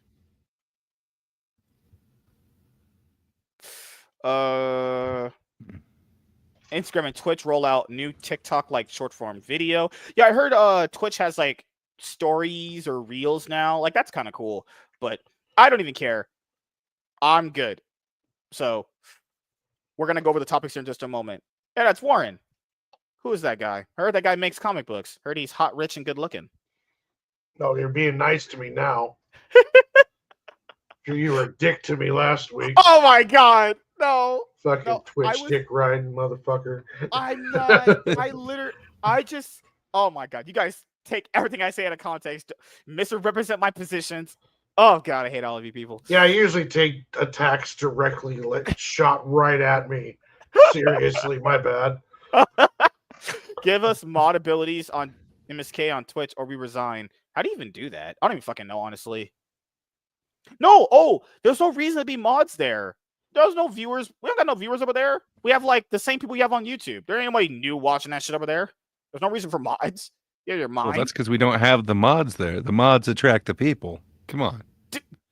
Once they see how many mods you have, the people will show up next. Come on. Do you guys trust that you can basically do you trust WZ Gray? Do you trust Walter and Michael? Do you trust them? I trust them, just not you. Good lord. Let me see if I can make someone a mod. Click to reply. I'll probably have to do it. Mod actions. Mod. Oh yeah, I can do it. I'll do Walter. Not Walter. Who's Walter? No, I'll do it. What's his name? Good lord, you guys are all the same to me. I'll just do. What's Warren's name? Warren's Invader. Michael wants to be modded. Sure. I'm not an invader. I'm Lunchbox Warren. It's pretty easy. Oh god. Oh god. So did I make Michael a mod? Here. But keep in mind, guys, it doesn't really matter if your mods over here. We're not getting like people over here. But you might though. What if you blow up on Twitch? Hold on. Did I time you out, Michael? What did you time Michael out for? Michael, before we go to the topics, we've got to go to the topic soon. How could he tell you if you muted him, dude? I don't so know. We're just gonna wait until the timeout's over? It just says come on. Oh, okay, right here. I figured it out. First you mod them, then they will come. I didn't know. Oh my god, I think I timed him out. Okay, so here. Or Michael. I don't know if I did, Michael. I'm sorry if I did. Good lord. There you go. There's 3 mods there. I don't understand why you guys want mod privileges over there. There's gonna be no new people while watching that shit, but have them. Have it all, honestly. That's what I need. That's what I need from you guys. If you're watching on YouTube, I would graciously, from the bottom of my heart, ask you to watch me on Twitch as well. That way we can hit affiliate. That's what I would ask for. But if you don't want to, it's fine. It's okay. I'll just be broke and homeless and looking like radio on the streets. Where's this dino dance at? God. You know, that's not the first time that you've been compared to radio. Fair enough. You're talking about the Cuba Gooding Jr. character, right? Oh, no, there's a guy on a motorcycle. Give me one moment. Okay. I can also, yeah, I mean, I think radio works pretty good for MSK. Yeah, I can see that. Oh, God. They're talking about, was the Holocaust real and the group chat? Fucking hell. I'm not getting in those discussions. Those always end up with screaming matches. I'm good, honestly. Yeah, we know what you think about that. We know where you have put all your chips. Here, let me agree with Oh, Dean. hell yeah. Look at that, dude. You made mods, and now all of a sudden we got new people on Twitch. What the hell, MSK? How What? awesome is that? I That's told you, you crazy. mod them, they will come. Wait, that's Emilio. Yeah, this is Emilio. I think so. Yeah, that's Emilio. Well, there you go. You There you modded, and all of a sudden, Emilio came over. Hell yeah. Good You lord. should mod him. Okay, Emilio? Oh no, he's Itachi. Itachi's the enemy, from what I heard. Give me 1 second, everyone. I think that's Emilio. I could be wrong, but all right, let's get to these topics. Either way, mod them. Why are you yelling at me? Oh my god. Give me a second here. Let me bring up the topics really quickly, and we can just browse right through them. I mean, Gray, do you own any consoles? Or you don't need consoles currently, right? Like any gaming consoles? No, none to speak about. Just like retro ones. Like I've got like a It's one fine. that As long does as like you game, right? At some point, you did game quite a bit. yeah. Okay. Oh yeah. You're fine. But basically, I've got like a retro SNES, NES one is the only like console I still have. Well, that's not true. I have my old Super Nintendo and like a Sega, but yeah, all my recent ones kind of got sold off. So just got a computer now. That makes sense. And you just what, emulate? Yeah, I downloaded a whole bunch of like Downloaded Dolphin. Naughty boy. No. Usually Steam, but it's a whole bunch of Capcom arcade ones, which did you get the really SNK Capcom versus SNK fighting game collection? No, it's No? like even their older like arcade cabinets, like crazy ass money. old ones. Yeah. This was super cheap, but hell yeah, it's been kind of fun. So I've been getting into that the last few days. Why do you ask, sir? Are you a gamer other than Yu-Gi-Oh? Like you said, am I a gamer? No, I'm a straight-mer, actually. I don't know what. Yeah, I don't spend much time here. All I need you guys to do is if you can watch on Twitch, then it'll get me affiliate. Then you guys can have even more bonuses for that. Everyone's just spamming dino dances in here. We're so black. Yep, we're so back. Twitch is a shit platform, but you know. No, you missed the other comment. WZ had another one. He says, it's no mer. He's only gay. I don't believe that one. Boo this man. All right, let's have some fun here, boys. Hey everyone, I am MSK, aka Master Swag King, coming at you guys today with another video. And if you guys are returning viewers or new viewers, then please consider subscribing to the channel if you have not already. Leave a like on this video if you enjoyed it and comment down below. Also, make sure you guys hit the notification bell. That way you guys can get notified on whenever I upload a brand new video or go live. And in today's video, we are going to be talking about Paramount's streaming movie strategy. So Paramount recently just did a huge merger with Skydance. And for the most part, if you guys don't actually know how streaming services have really just functioned these last 5 years, I mean, when streaming services kind of first kicked off, when there was literally just Netflix and Hulu, right? You had Netflix to watch movies, and then you had something to put up my ass and fuck Warren and fuck Gray. What the hell? Mayonnaise. What the hell are you talking about? Oh, whoa. Dude, Brain I fry. was going to jump in, but I'm assuming you're restarting this now. Come on, dude. How can you make money with such a stupid idea? They're doing crack! Man, people smoke crack and you shouldn't do that. Do you guys agree with Eric? Yeah, you should probably get off that stuff, man. Oh, God. All right, so let's get into it, boys. 2 topics, going right through them. Hey, everyone, I am a black guy, and we're going to fuck each other. I'm jokes aside. Hey, Strike 2. MSK. Anything. Oh, God. Don't say 2 lies off the top. God. Okay, all right. Let's have some fun here, boys.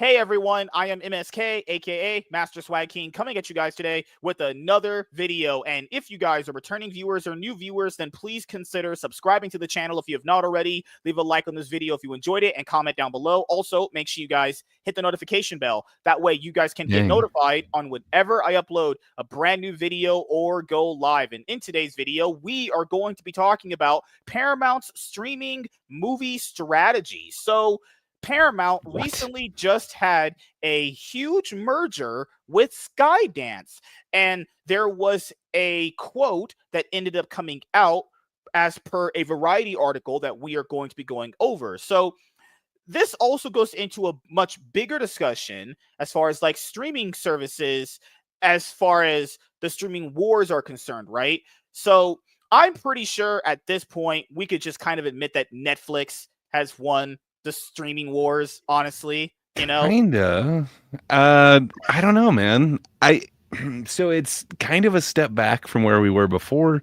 Mhm. They used to just dump everything like all at once. Now they've kind of turned into the network where, if they've got something that they really care about, like network TV, they're going to release it every single week on a certain day at a certain time. And then you're kind of stuck going back to it. And then they've got plans that have commercials in them. I don't know. Is that a win? Like we kind of recreated old television again. I don't know that that's a win, man. So this is the thing that I have as something that I can answer to your question, which is I don't think that it's a win generally at all, because when you really tally up all the streaming services that you possibly want, you're basically paying what you would pay for in a cable package, and probably maybe more, because adding up all these services, like some of these streaming services just with an ad plan are like $10 a piece, right? So if you have like 5 of them plus tax, that it's going to be more money than cable. The big thing that really cemented streaming was that when the pandemic happened, we were all at home and people just subscribed to a bunch of streaming services, and a lot of them came out at that moment in time. Like you had HBO Max that came out before the pandemic, you had Disney For sure. Plus, Disney Apple, Plus. Apple TV Plus popped off, and people remember this. They started at $4.99 originally, and I told people Apple is not keeping that. They're like $5.99. As far as I know, though, yeah, but they are the only ones who hasn't implemented commercials, though, as far as I know. Right. But they did increase from $4.99, which we know was going to happen. Yeah, for sure. Well, yeah, but it's always kind of a pipe dream. Like, has Netflix ever actually been profitable? Were there ever enough subscribers to truly make up for everything that they're putting into production and the studios they're creating? So let's go over all that, because this actually goes over everything we're going to cover in not only just these articles we're going to bring up. So when it comes to streaming services, the amount of subscribers you guys see there is weirdly disingenuous. And I'm not saying that you guys aren't subscribed to these platforms, and I'm not saying these places don't have good content to watch. I'm not saying that. What I'm prefacing is most of these streaming services are partnered with telephone companies like T-Mobile. You have Sprint. You have AT&T, which obviously have HBO Max and all that stuff, right? So a lot of the subscribers on these streaming services are actually because you guys pay for your cell phone plan, and you kind of get that for free. Now, to be fair, is that a paying subscriber if you kind of got it for free based off your phone plan? That's a technicality. We can let that pass, right? But that's not you actually paying for the service. That's you getting it through your phone plan, which you are paying for your phone plan.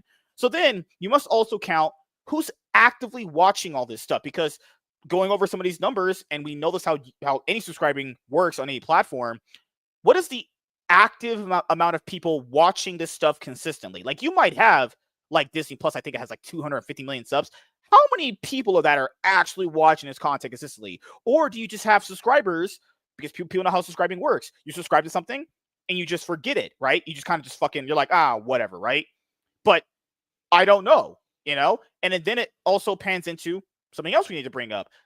Movies and TV shows. They started making movies and TV shows just for streaming, right? And then what ended up happening was these movies would be made for a lot of money, and TV shows, and then they would potentially be made as like an exclusive for the streaming service to get you over there to subscribe. Kind of like how, the console wars, kind of like how they would make like certain games to attract you to play this console versus another one. And then it came down to a point where it was like, is that even making you any money? Like Warren's talked about this too. It's like making all these streaming movies really makes no sense, right? You make a big budget streaming movie. Let's use Red Notice. Remember the Rock, Ryan Reynolds, and Gal Gadot one? Red Notice was made for $300 million. You throw that on your streaming service. How'd you make money from that? How'd you make any profit off that? People be like, well, the subscribers. They never show you the actual subscribing growth based off that one product. I've never seen numbers to show me that making a movie of that magnitude attracted more people to subscribe, because the goal of a streaming service is to have a bunch of subscribers. Then they pay enough money, so it kind of just generates a whole bunch of revenue. So it kind of breaks down into a bunch of different places, right? So I'll ask you guys, based off streaming from where it came to versus where it's at now. Because remember, it was just Netflix and Hulu. We had movies and a TV one. Now every company has theirs. And we're seeing a lot of companies kind of, from what I've seen, they're either pulling out their investment of streaming, like not as much as they used to, or they're going to just basically theatrical movie. You're not a fan of pulling out, right? Yeah. I'm the master of sex. I'm master sex king. Jokes aside, right? So looking at what Paramount's going to do, is this going to be the strategy for the future? Because we've learned through statistics that if you dump a movie out in theaters first and then it goes to streaming, it performs better, right? Because there's a much more better line of marketing that goes through streaming. I mean, Patty Jenkins said it best before Wonder Woman 84 came out, which was streaming is like a ghost town. Like, even if streaming is more popular now, the average streaming shit that comes out gets forgotten in like a week or two. Like, remember One Piece? One Piece is one of the biggest animes ever. Season 1 was kind of forgotten about in like a month or two. So I think going directly to streaming, yeah, things get forgotten. Nobody's talking about like Prey's like the only one, but that's not a series, that's a movie. Like where I think it really kind of shines is movies. You get kind of this secondary buffer market before it gets to like a streaming platform, before it goes on Netflix. You've then got video on demand, and man, there's a substantial portion that they make.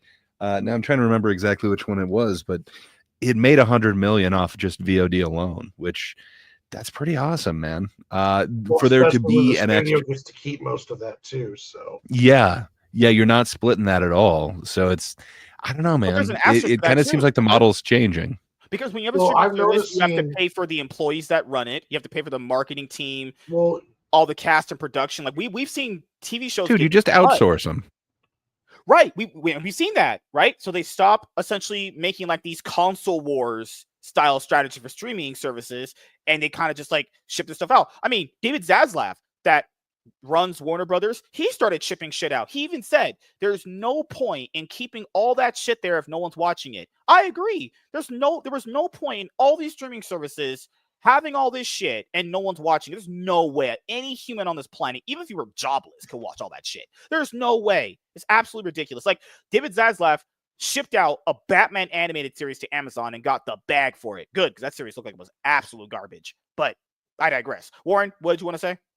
Well, you're noticing now, like, everything's combining. Like, Paramount bought the rights to the UFC pay-per-views. Paramount's merged with Skydance, and Paramount has been putting a lot of money and a lot of popularity into the Taylor Sheridan TV shows. Plus, the Sonic movies were doing good. And Netflix just lost two big director, writer, creators to Paramount because Paramount believes in theater first and then to the streaming service. So you notice also, like with Disney Plus, ESPN, and Hulu are all becoming one deal now, where it's just going to be Disney Plus. It used to be DC had its own streaming service. Now everything is just HBO Max or just the Max. So what you're happening is you had an explosion of streaming services, and now they're consolidating because they can't survive on their own, because who's going to spend $300 a month to have 16 streaming services just so they can watch all their stuff? And we know people are cutting back on entertainment too. We know that. Yeah, and you're even seeing like Warner Brothers selling the rights to streaming their shit on other platforms. So you're seeing HBO Max stuff on Netflix and vice versa. Prime is a big one. They have a store. You can get Crunchyroll, HBO Max, AMX, Paramount. You can get them all through your Prime, and then all their shows will start showing up on your stuff there. So, and then we also, I do want to give Sony credit for this. People always say, well, Sony is big enough to have their own streaming service. Yeah, there's enough Sony fanboys out there. They would pay for anything Sony related. There's literally Sony fanboys to the point where Sony could literally, I don't know, produce a pile of literal shit, dildo style, and they would suck it off because they would say, because Sony is that good to them, right? Sony never had a streaming service. They just licensed their movies to other people like Netflix. They would deal with Netflix, where if a Sony movie comes out after like 2 months, right? Sony did a very good job. Yeah. Yeah. Right. Like Sony's movies, where after a month or two in theaters, they go straight to Netflix, right? Sony was actually one of the best companies about that. Why make a streaming service and pay all this money to run a streaming service? Because we know streaming services cost a lot of money to run. I mean, there was a TV show, I don't know if you guys ever watched it. I never did, but it was a show called Westworld. It just got randomly canceled after I think season 4 or whatever. And they just took it off the service. Like, the problem with streaming service is they can abruptly cancel a show. What are you blathering about? That was an HBO show. It's an HBO show? One of them, yeah. So yeah. One of them. So like streaming service 3 seasons. So like streaming service also have this problem too. Like Netflix is a big proponent of this, randomly canceling shows. One season canceled, right? If it doesn't generate subs, right? But marketing for streaming services is very bad. Like the marketing on a lot of these shows and movies are just awful. Another thing to mention when it comes to streaming services is this added aspect that is supposed to replace the theatrical experience. Now, the thing here is I think there's always going to be room for both. I do. But it's so much more comfortable to just sit down at your home and to just prop up whatever movie you want to watch, right? It just is. No, right? I can see that you'd want to go home and sit on it. But no, what I'm saying is, like, man, there was things like The Acolyte, which it was the most talked about thing on the internet. It was quite all over the place. That didn't equate to viewers. I don't know. I'd always heard the adage that, like, there is no such thing as bad advertising. Like, if your name's out there, if people are talking about it, that'll at least get interest out there. That didn't seem to roll over. So I don't know, man. I think that was actually, quite big. People actually knew that was going on, where there's been really good stuff after that. And man, nobody bothered to watch any of it. It's really kind of strange. Yeah. And now we're seeing, I mean, didn't Apple just put out a movie theatrically? It was F1, right? They put it out. Now, I think they're a partner in it. Yeah. So is F1 going to do better on their streaming service than in theaters? But then again, it's like they've never released like metrics of all this shit. All we know is like Nielsen top 10 for the most part. That's like the best one. Well, I mean, if they have like 1 million subscribers and F1 goes on there and 500,000 of them, half their streaming service watches F1, then that's a success. They're keeping content to keep their people paying that monthly deal, because a lot of it's maintaining as well as bringing in new. Like Netflix has been doing live events. Like they do Monday Night Raw for wrestling, and they've also been doing boxing matches. There's been talk of a football. I know there was a football game on Netflix. So stuff like that. I know Prime has that. Prime has days where football. Prime has Netflix football. Yeah, Peacock and Prime have the football games, but even the streaming services realize from the big companies that do this, they know that it's not sustainable making movies blockbuster level and just throwing them on there. There was a Michael Bay one that went to Netflix. Should go to theaters first. Like, yeah, there was a Michael Bay one that just went to Netflix. Yeah. Like 6 feet underground. The reason why the Netflix movies shouldn't have gone to theaters first. But the president, I'll answer that right now, because the president said, we make movie. The new one said this. The new president of Netflix Film said, we make movies for our streaming service. But it's what I always said to Netflix. They'll do better if you put them in a theater, then you let them go to Netflix. It's been proven. Like, why? I don't understand. Have it a limited theatrical window. They paid $300 million for the Knives Out rights. Did anybody ever remember Knives Out 2? You probably didn't, because it just went to Netflix. Sorry, it was theatrical for like a week or two, and then it went to Netflix. It's one of these things where if you're an upcoming director, I'll ask you guys this: do you think if a studio offered you a direct-to-streaming movie, $200 million budget, would you do it, despite knowing that your shit may never get seen by a broader audience? Well, yeah, it's $200 million. I'd do it for that. Give me that money. And again, we would do it for a lot less too, if we're being honest. Yeah, I would do it for a hell of a lot less. Like, you're gonna pay me $100,000, I'll come direct a movie. Also, we have to mention the fact that, I mean, I know Disney Plus or a few other streaming services might stop reporting numbers. I mean, I don't know if this stuff is super sustainable long term because there's a lot of money that comes with running this shit. But let's see the updated numbers. I haven't looked at these in quite some time. So Netflix is so two things. I was in the other room, but I'm back now. So you're talking shit. Oh hell no! I was talking to my wife, so I was having a good time. But no, you brought up as you put it. Now I can't even remember what the first one was called.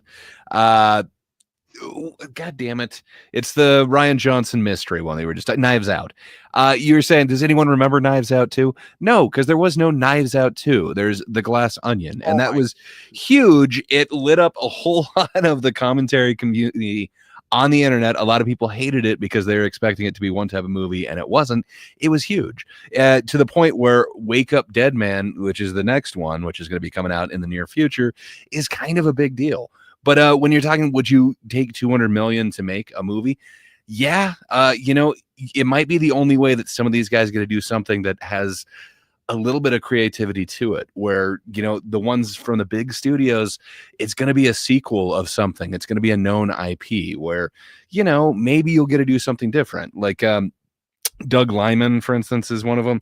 So he got screwed over twice last year, once by Apple and once by Amazon. Both of them promised him that his movie would get a theatrical release. Doug Liman, if you look up like his history, he's done a whole lot of awesome action movies. And guess what? He got to do the new remake of Roadhouse, and they promised him that it would go into theater. Oh, the other one. There was another one. They dropped it straight to The Instigators was his other one.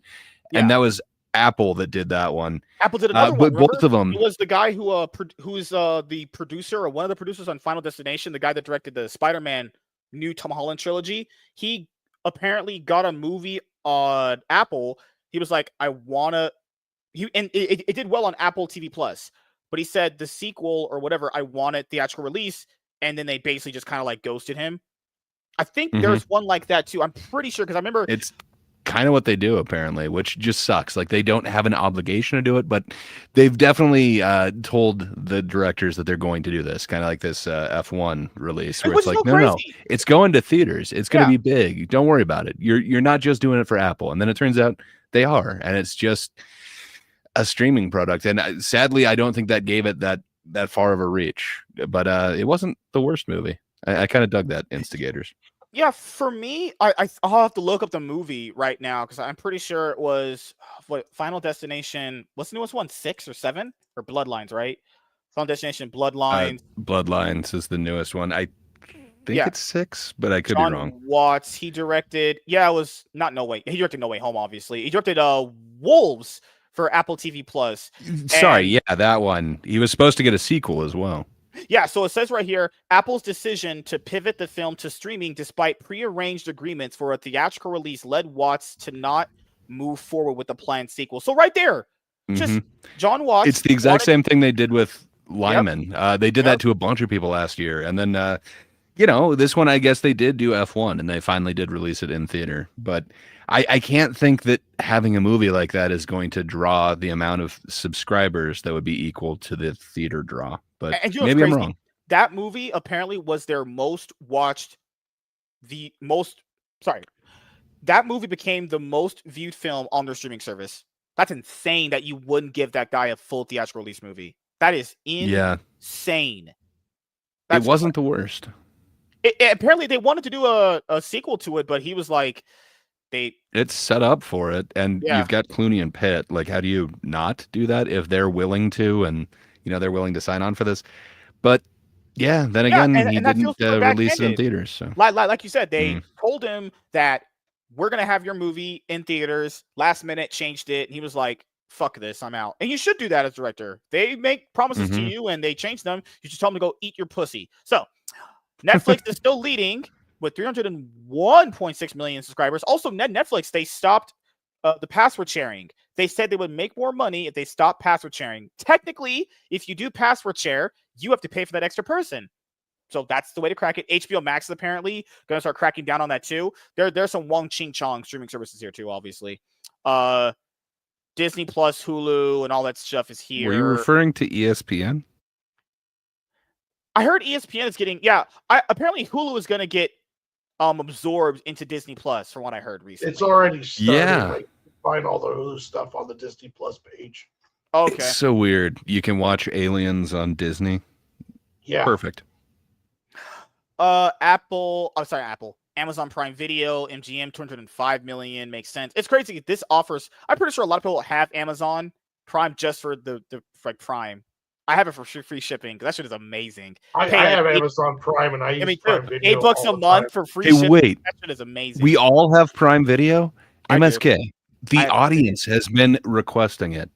And you have it. It will cost you nothing but your time, which is, you're wasting that anyway. We need to do the War of the Worlds watch along. A black man watches Ice Cube's War of the World for the first time. Come on. Everyone wants to see that. I'm going to go work for the Daily Wire if I do that. So, YouTube Premium, 125 million.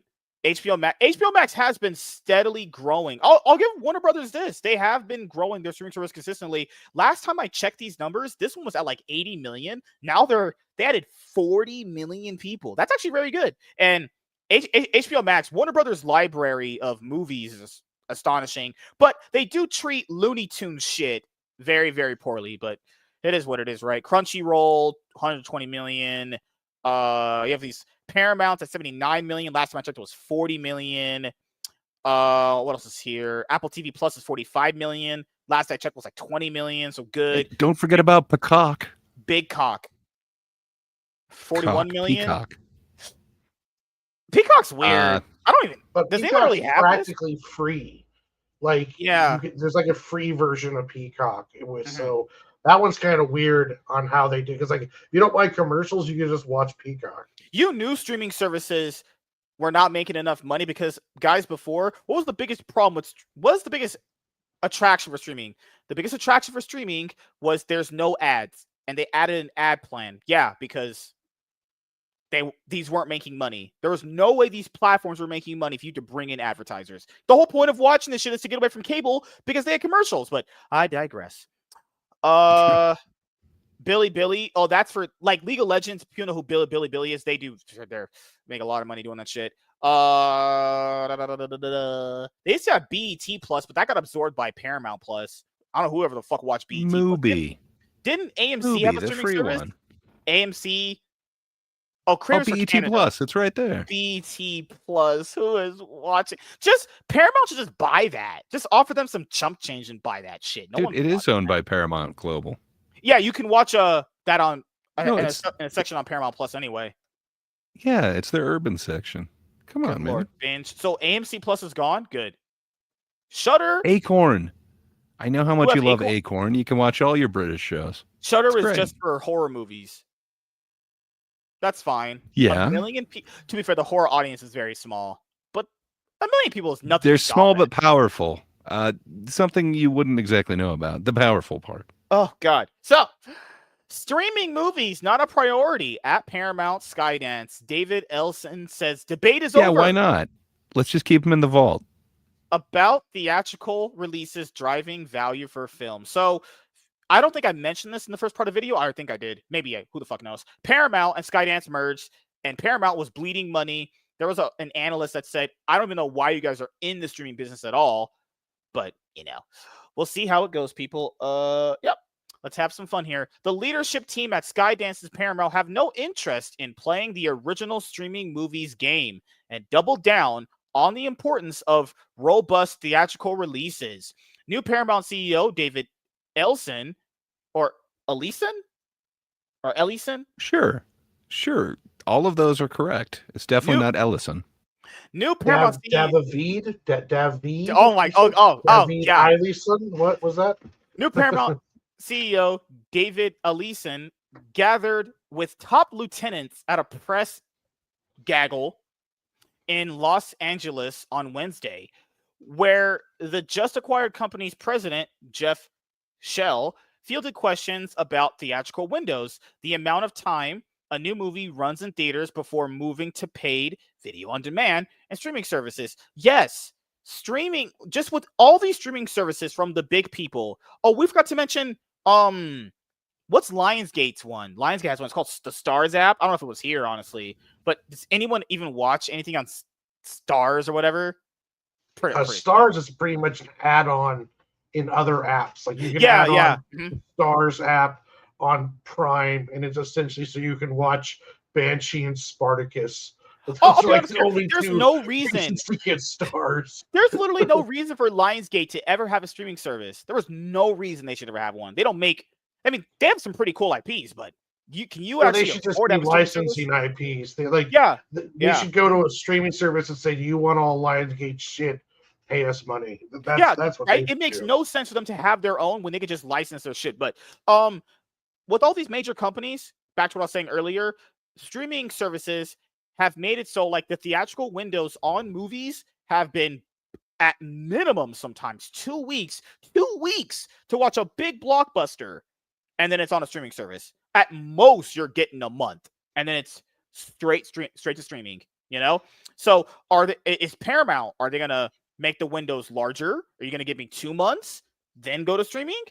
Because if you have like a bay window, what Paramount's probably gonna do is they'll do the theatrical release, they'll do the video on demand window, which is usually goes on the same time as the movies in theaters after 45 to 30 days, and then as soon as it goes to Blu-ray, it'll be on Paramount Plus. If you're a subscriber, you can watch it then, or somewhere around that time window. So they'll give it time to cook digitally and also theater, and then they'll have it first on their streaming service, or you could go buy a Blu-ray and watch it that way, which no one does because no one sells Blu-rays anymore. Redbox went out of business. They filed for bankruptcy. Holy crap. That was like your last rent physical media thing. Yeah.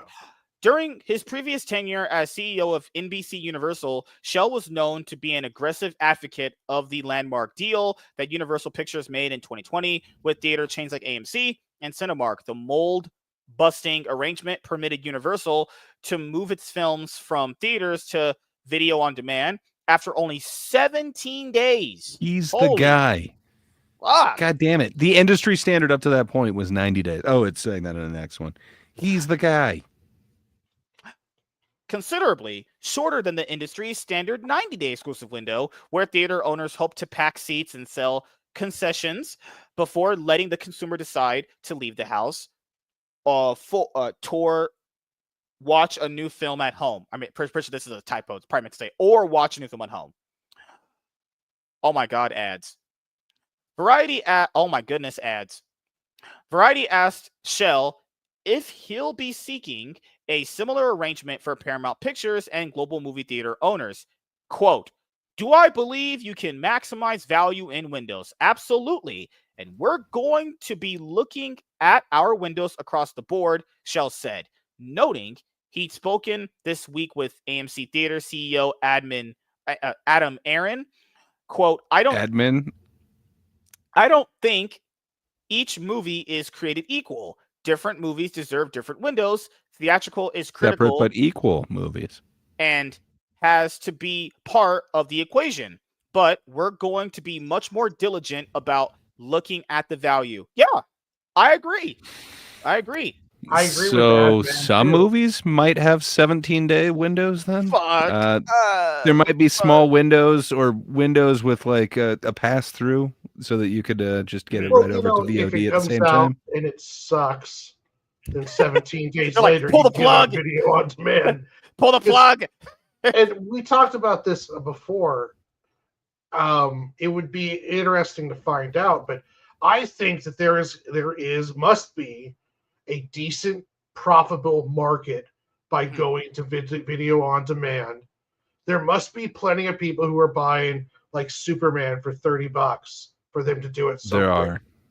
It's all I can think of is it has to be profitable because they wouldn't do it if it wasn't. Like they don't have to anymore. So this must be a deal where it's like, we know that there's a set of people who are not going to go to theaters no matter what. And those people are willing to pay $30 to see a movie that's hyped. So it's advantageous to get it into their hands as soon as we can, you know. Yeah. And then you've got another window where you can sell it to a different streamer, provided you're not Disney or whatever. If you're Disney, it's going straight to your own. But if not, you could sell it to Netflix or Paramount or whoever. But and then you also have the physical release. So I don't know, but it is kind of interesting because almost every movie that we're talking about now, except for this summer, has about a 3-week window to make back all their money. Dude, So Creed 2 went to streaming 2 weeks. In 2 weeks. That's fucking insane. Like, it is. There were some too movies soon, that man. didn't even get 3 weeks. They got 2 weeks. You got like The Bad Guys has only been out for like, well, when they announced it was going to digital, it was 2-week time frame. The Bad Guys 2. But that is the time frame. That's 2 weeks, and then it's $30 to buy it digitally or 24 to rent it. So there must be plenty of people doing it for them to do that. That's all I can think of. And there's some movies where I think it would be advantageous because Creed might not be a theater movie that does just breaking down the door, especially in this post-COVID era. Like, it's one thing that's like with the argument with superhero fatigue or along those lines. It's like, how much of it's fatigue and how much of it is just we haven't recovered from post-COVID yet also. So it's, you know, it's going to be interesting to see how this whole system plays out because 17 days, that's nuts. You know, that's not even giving it time to cook.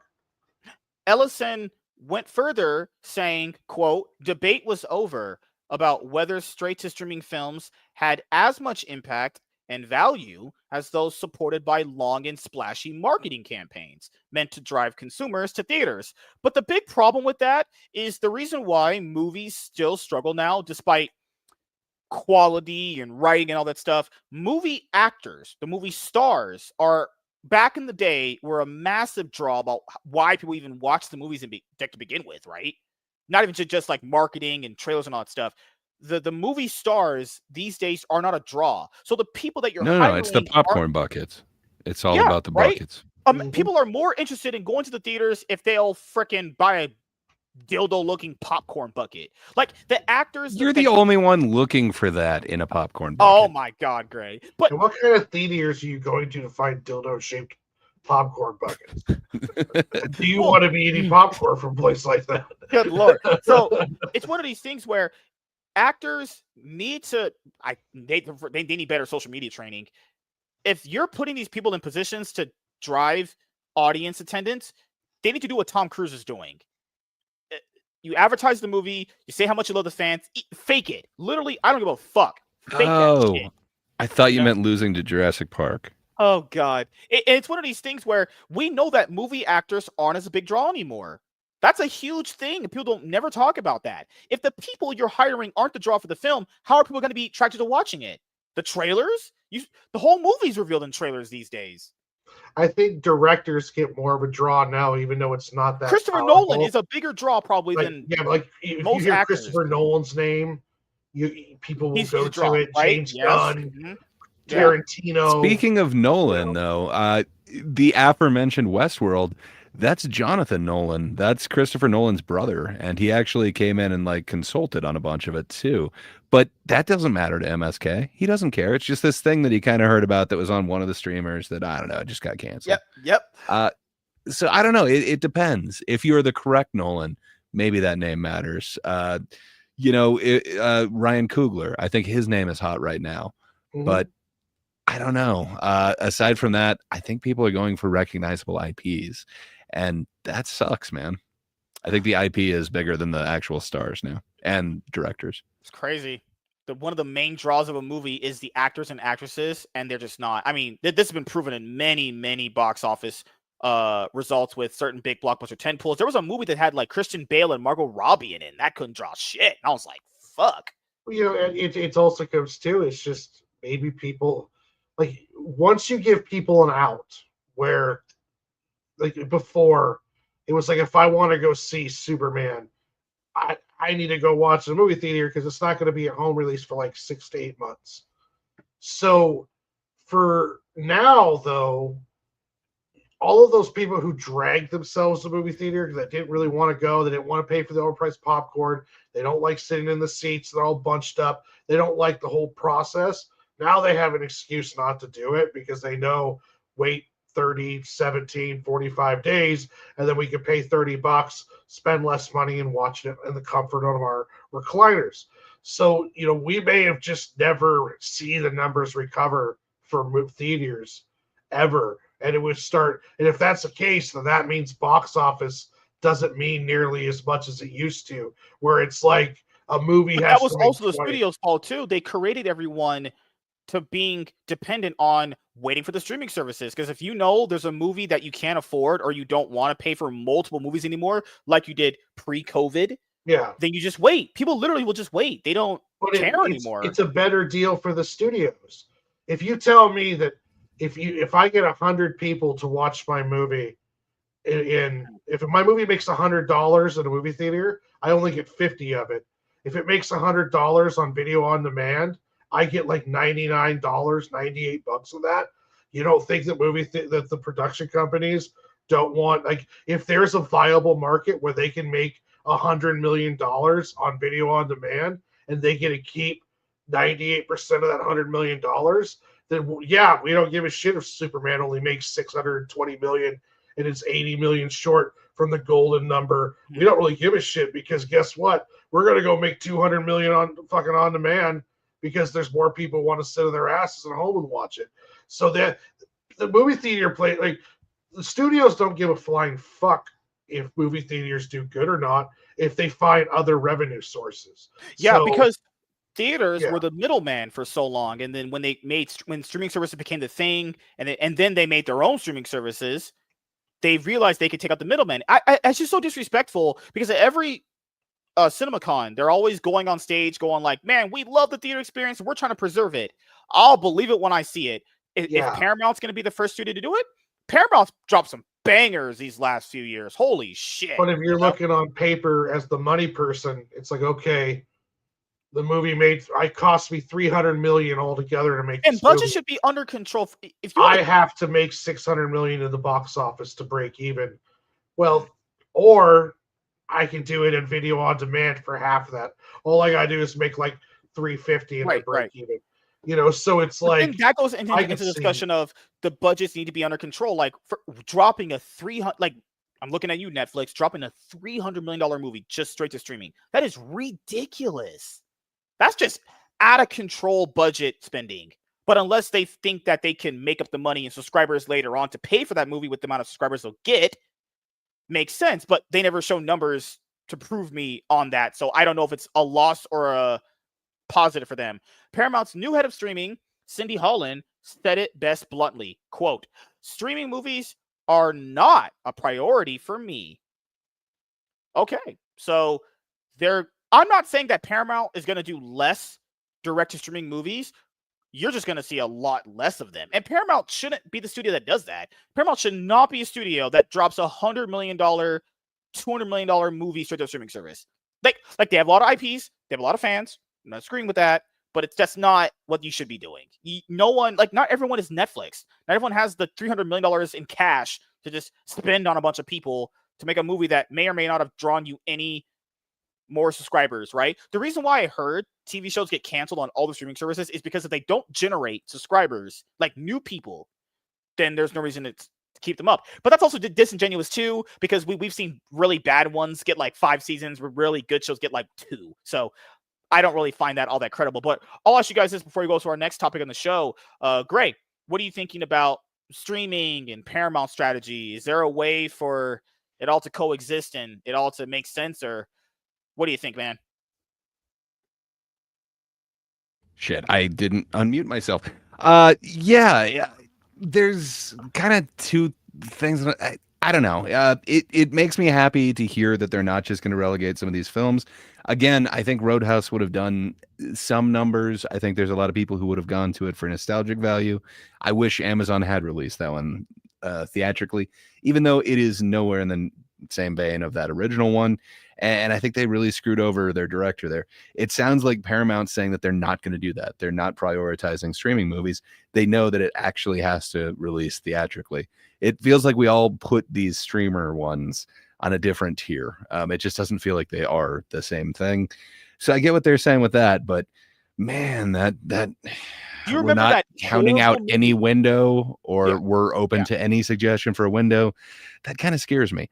Sorry, horrible movie. No, The do you MSK remember there was story. a movie in 2022 they released with Mark Wahlberg and the black guy who played Mordo on Doctor Strange. It was one of the worst piles of shit I've ever seen, and it came out on Paramount Plus. It was Well, legitimately booty. Like, well, dog there shit. is a movie that might have gotten everything completely wrong. There's nothing It worse than currently that. has That movie a 0% sucks. on Rotten Tomatoes. I don't know, man.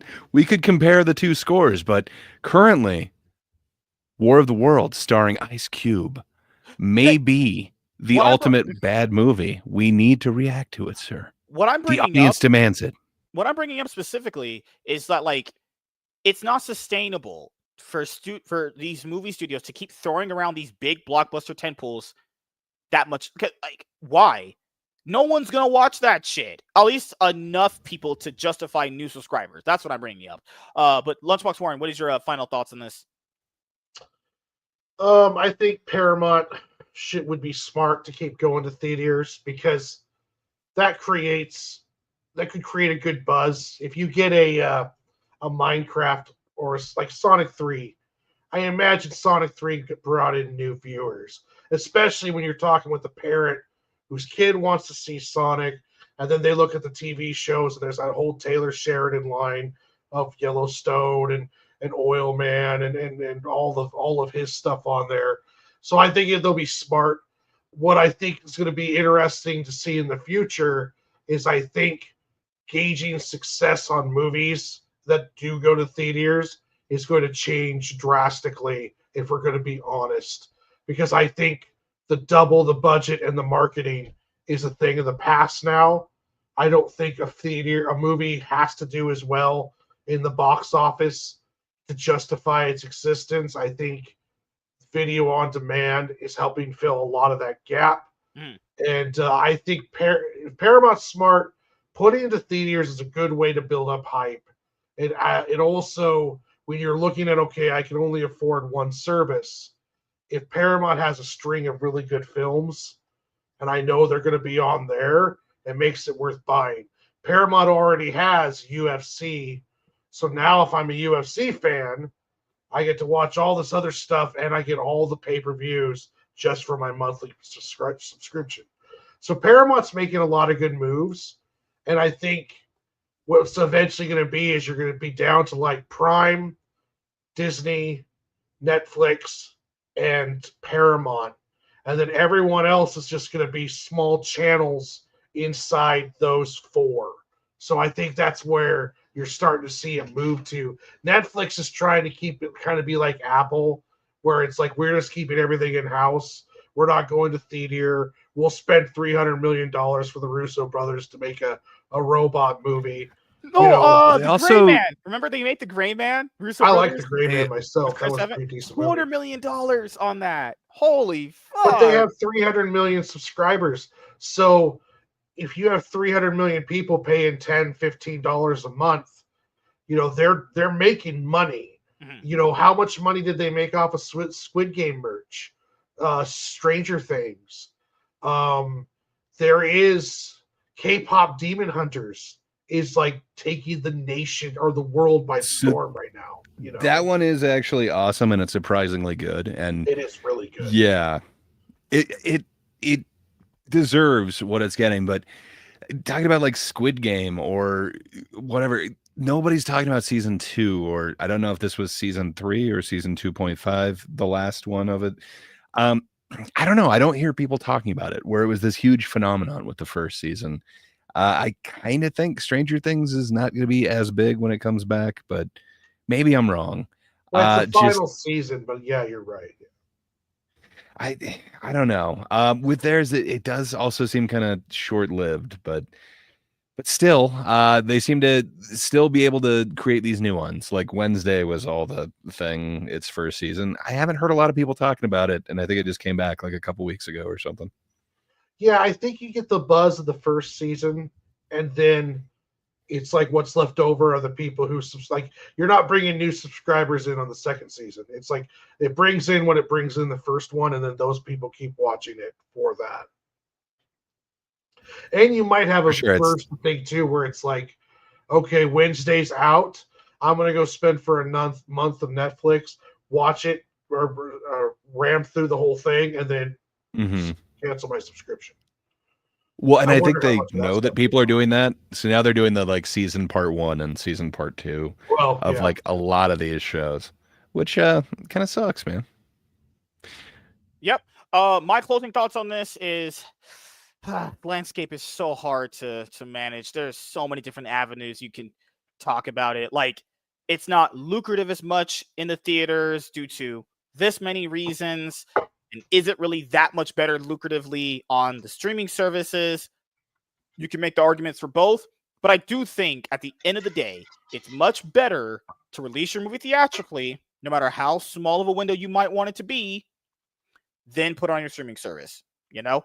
Because these studios, you'd still need the theaters. If the theaters did not exist, these streaming services, I mean, they would still have them, but, you know, I think going to a movie theater and interacting with people creates a community where you talk about these things. You need that kind of like grassroots kind of you need that kind of grassroots environment where it kind of gets the fandoms going. That's what I think personally. But yeah, thank you guys for checking out this video. If you guys are returning viewers or new viewers, then please consider subscribing to the channel if you have not already. Leave a like on this video if you enjoyed it and comment down below. Also, make sure you guys hit the notification bell. That way you guys can get notified on whenever I upload a brand new video or go live. I am MSK, aka Master Swag King, and we're going to sign out, guys. See you guys later. Goodbye. Peace.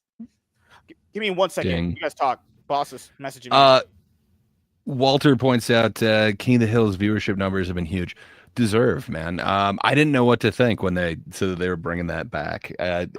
Granted, I love almost everything that Mike Judge does, so I thought he was going to do good, but man, I didn't foresee the way that they went with some of it, and man, it really kind of holds up. So I did. Mike Judge is a genius. He is. And he also doesn't get recognized like in his time, like Idiocracy, which everyone loves now and is a huge cult hit. It bombed so hard, I think it got removed its second weekend in theaters. Just nobody knew what to do with that. And then it just blew up and got to the status it deserves. I hope we can do that with some films today, because sadly with this, you've only got 2 weeks thing. It's known as, you know, like it bombed so horribly that they removed it after the first weekend. That's what a lot of these movies are doing now, which that kind of sucks. So I'm hoping the landscape isn't quite nearly as packed every week, but we'll see. All right. Would you guys want you done with your landscaping job now? No, I wish. Let me. You done answering all your OnlyFans emails? No. Oh, your card declined. You had to. Yeah, that's usually how it goes. It's the type of return that's so good it makes something you question seem like it was necessary. True, like when I have sex with my wife, she loves it so much it makes her wonder no guy is ever good enough for her but me. You know, that is very similar in that it is also a made up story, but. This one, the way that they were able to kind of go back to the King of the Hill, you're right. It seems like it is something necessary, which is weird. You can just tell that there was a love for the source material. It's the actual dude. They brought him back. Like I've heard so many good things about the King of the Hill revival. That's good. A beloved IP getting brought back and done justice. That's whoa. Okay, they did one. I heard they made one bad decision. They changed the voice actor for the Asian dude because they thought it was like Khan? Yeah, they thought it was not culturally appropriate. It was so cringe. I think his is less noticeable than Dale Gribble. Sadly, Dale Gribble, you can tell a difference there. But other than that, all the other voices really held up. I'm glad that they still use Pamela Adlon for Bobby. Like, hell yeah. She is awesome and perfect. All right, so let's have some fun here. Hey everyone, I am in a whoa. Strike one. Yeah, I have a wife, allegedly. Also, DK, if you're on Twitch at any point, you can follow me on Twitch. As you guys know, we are so black on Twitch. So I thought you said you weren't writing Twitches. What are you what did talking you call about? Oh my god. Okay, the gaslighting has started. Twitch just is dick riding like a mother. Yep, I'm just grinding on that Twitch gig. writer? A Twitch writer. What's going on that shitty ass Rumble platform? The political right-leaning free speech booty trash platform. Oh my god. Well, if it's for booty trash, that does sound like you'd fit right in. More like butt crack. You'd still seem like you'd fit right in. He loves fitting in butt crack. I got offered to be part of an esports org to be a content creator. They said we'll probably want you to. E-thought orgy? E-thought. Oh god. Whoa. You're the one on the couch? I'll be honest, that sounds fucking just great. Just a bunch of dudes in a kiddie pool with oil. That's just gay. That's just so horrendously gay. I think that was the implication, yeah. So you accepted the offer then? All right, let's have some fun here. Hey everyone, I am MSK, aka Master Swag King, coming at you guys today with another video. And if you guys are returning viewers or new viewers, then please consider subscribing to the channel if you have not already. Leave a like on this video if you enjoyed it and comment down below. Also, make sure you guys hit the notification bell. That way you guys can get notified on whenever I upload a brand new video or go live. And in today's video, we are going to be talking about Sony raising the prices on the PlayStation 5. So, as you guys already know, I've been gaming literally my entire life, and I absolutely enjoy it. I wouldn't trade out being a gamer for anything. But more recently... You enjoy your lifestyle? It's crazy that I must die and give my wife back shots right now. Cry about it, bitch. That's what you do. All right, that was terrible. Strike two. Strike two. That was gamers. Okay, all right, jokes aside. All right, you're just a gayer. It's not Tuesday. All right. Hey everyone, I am MSK, aka Master Swag King, coming at you guys today with another video. And if you guys are returning viewers or new viewers, then please consider subscribing to the channel if you have not already. Leave a like on this video if you enjoyed it and comment down below. Also, make sure you guys hit the notification bell. That way you guys can get notified on whenever I upload a brand new video or go live. And in today's video, we are going to be talking about Sony raising the prices on the PS5. So this current generation of game consoles, which consists of the Xbox Series X and S, the PlayStation 5, and now you have the Nintendo Switch 2, and you also have the Steam Deck and the new handheld that Microsoft is doing as well. I forgot what it's called. I think it's called an Alloy something. The cool handheld that I told you guys I wanted to buy. Tell me the name in the comments or whatever. That's also coming out very, very soon as well. I'm definitely looking forward to getting that. That looks cool as fuck. But nevertheless, usually when it comes to video game consoles, when the current consoles are about to be cycled out, then the current consoles that are about to be cycled out at some point usually go down in price, right?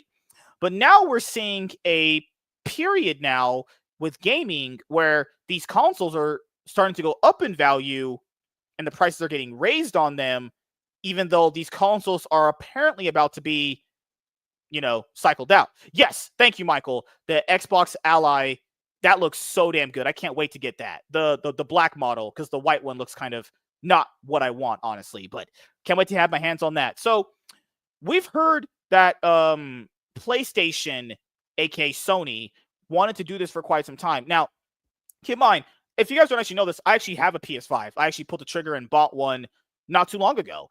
Is it in a box behind you? Is it just waiting to be mounted? Allegedly, in Minecraft, it might be. So I heard that Sony was planning on raising the prices on the PS5s, and I also heard very similar things with Microsoft for the Xbox as well. So I was like, you know what? I'm going to pull the trigger. I'm going to get a PS5 before that happens, right? And there's many things for gaming we can discuss, like, games going up in value to the point where you might have like standard $80, for games now. Speaking of Mario Kart, the new Mario Kart game that just dropped for the Nintendo Switch 2, the new Donkey Kong game, the new Kirby game, and all that stuff. Now, I think personally they're going to start charging $80 for games because games are just not doing as well like they used to. They have to make up their money somehow. Do I agree with it? It just depends. Honestly, I think certain games can command that price. Other games should not be. But then you could also argue all the games should be a universal price because it's a lot more easier as a barrier of entry for someone to just buy a game as a consumer. That's all debatable, right? So what I find weird is that if these consoles are going to be cycled out within like a year or two, because I personally think the PS5 did not sell the amount of units like PlayStation had wanted, or Sony in general, to the point where they're like, you know what? When we do make a PS6, the PS5 is still going to be good enough for a lot of people, because what's the point of upgrading, right? I upgrade to a PS6, okay, it's got a couple cool more features, but my PS5 is good enough the way it is. Some people have a PS5 Pro. If you have a PS5 Pro, what would be the point of getting a PS6? And also keep in mind, the new games they drop on the PlayStation 6 are going to also be on the PS5 for a good amount of time before it goes, fully, on just that new console, right? So my thing here is, if you want to get into getting a PS5, just specifically that, or even an Xbox Series X, you might want to pull the trigger before this ends up happening. Now, it's probably a little bit too late for the PS5, but for the Xbox Series X, I don't know if they actually raised the price yet. But for me, I want one of those Xbox Ally Rogue X's. Those look fucking cool. Sony abruptly raises PS5 prices 5 years after launch. They just dropped their PS5 Pro.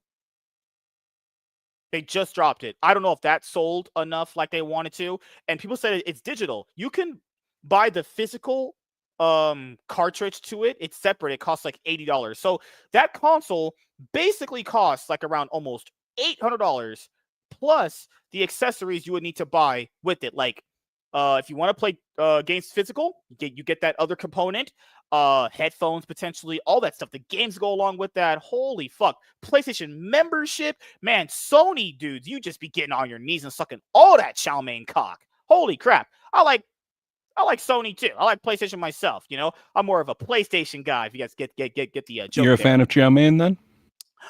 Orange chicken and teriyaki chicken from Panda Express, more specifically. Now we know we have Call of Duty Black Ops 7 coming up, and there's been some great games between some of these consoles, but more people. I read an article recently where they described that the newer games are not getting played as much as the older ones, and most people are playing games like live service games like Fortnite and League and Dota and a bunch of other games. Like, Warren, do you play your PS5? I know you have one. Do you play it at all? Really? I've been playing Cyberpunk playthrough again recently, but before that, I wasn't playing it much. And it's one of the problems.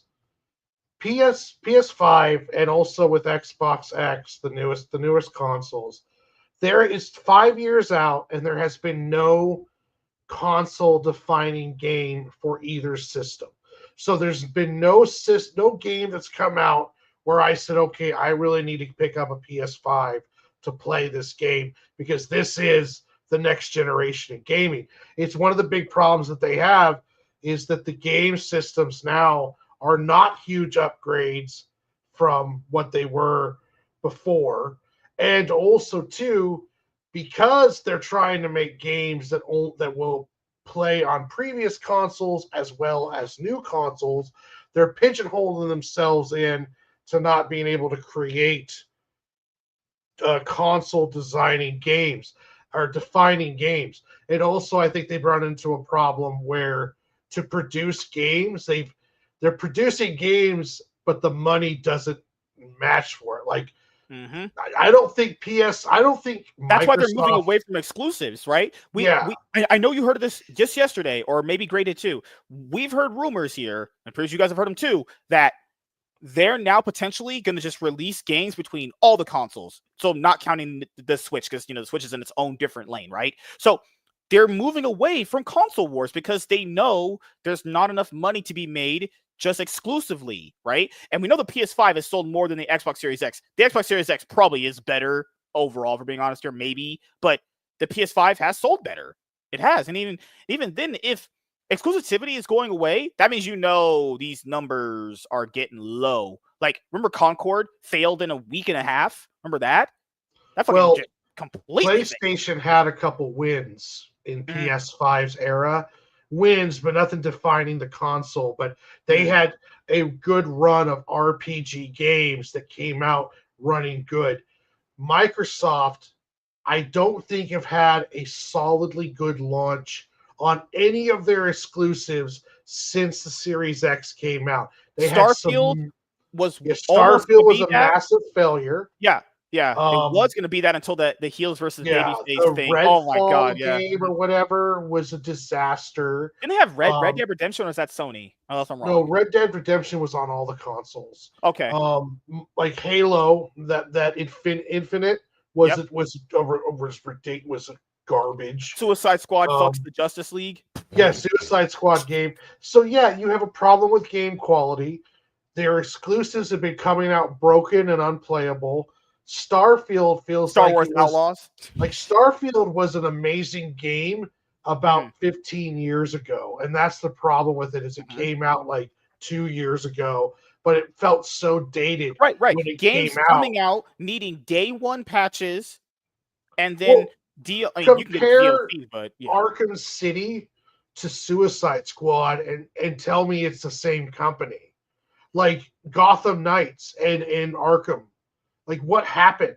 Why is it the games that came out for the PS4 look better than some of the games that are coming out now? Sony is still remastering The Last of Us. I swear, every 3 months there's some new Last of Us. The Last of Us Dildo Edition. Like The Last of Us McDonald's Edition. Well, not yours. Is that the one that you got, MSK?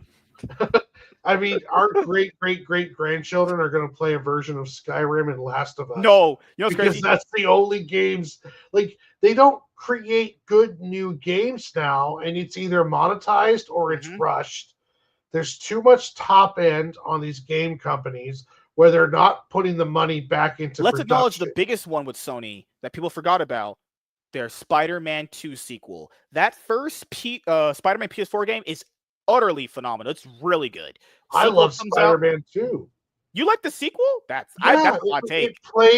It played awesome. Good. It had a decent story. But it fizzled out. Like, I heard it was made for about almost $300 million, $200 million, and it did not sell as well. And that's crazy that if a Spider-Man game can't sell, that's a red flag, honestly. That has to be some line of Yeah, I'm surprised because I played it and it was just as good as if you like the first one, you're going to like this one. You know, sure, it had some dumb woke shit in it, but it wasn't game breaking, or anything like that. The storyline was decent. I don't see why. Also, you have all the issues you mentioned. I agree. The other one to mention is I've even read in some places that people still have their PS4s. Because keep in mind, if the newest console has given you no reason to upgrade, and they're not discontinuing service on that previous console. Like we mentioned with streaming services as far as movies, consumers, some of them at this point now are just going to wait. I'll just wait. If there's no real reason to get an upgrade, they will just wait. Imagine still having a PS4 in 2025. That's insane. That is insane at this point. But they're still releasing PS5 games on the PS4, though. So consoles are like becoming like cell phones. You don't buy them like to every other generation. Yeah. You know, it's like I got a PS4. I'll wait for PS6 because I want to actually feel like I'm upgrading when I buy a new console. Like when I bought my now don't get me wrong, PS5 is better than the Slim. Like I had the Xbox Series S, and it's way better than that. The Series S was a joke. I heard the Series X is better, but the PS5 to me is a great running system. It's just I don't have the time and I don't really have the want.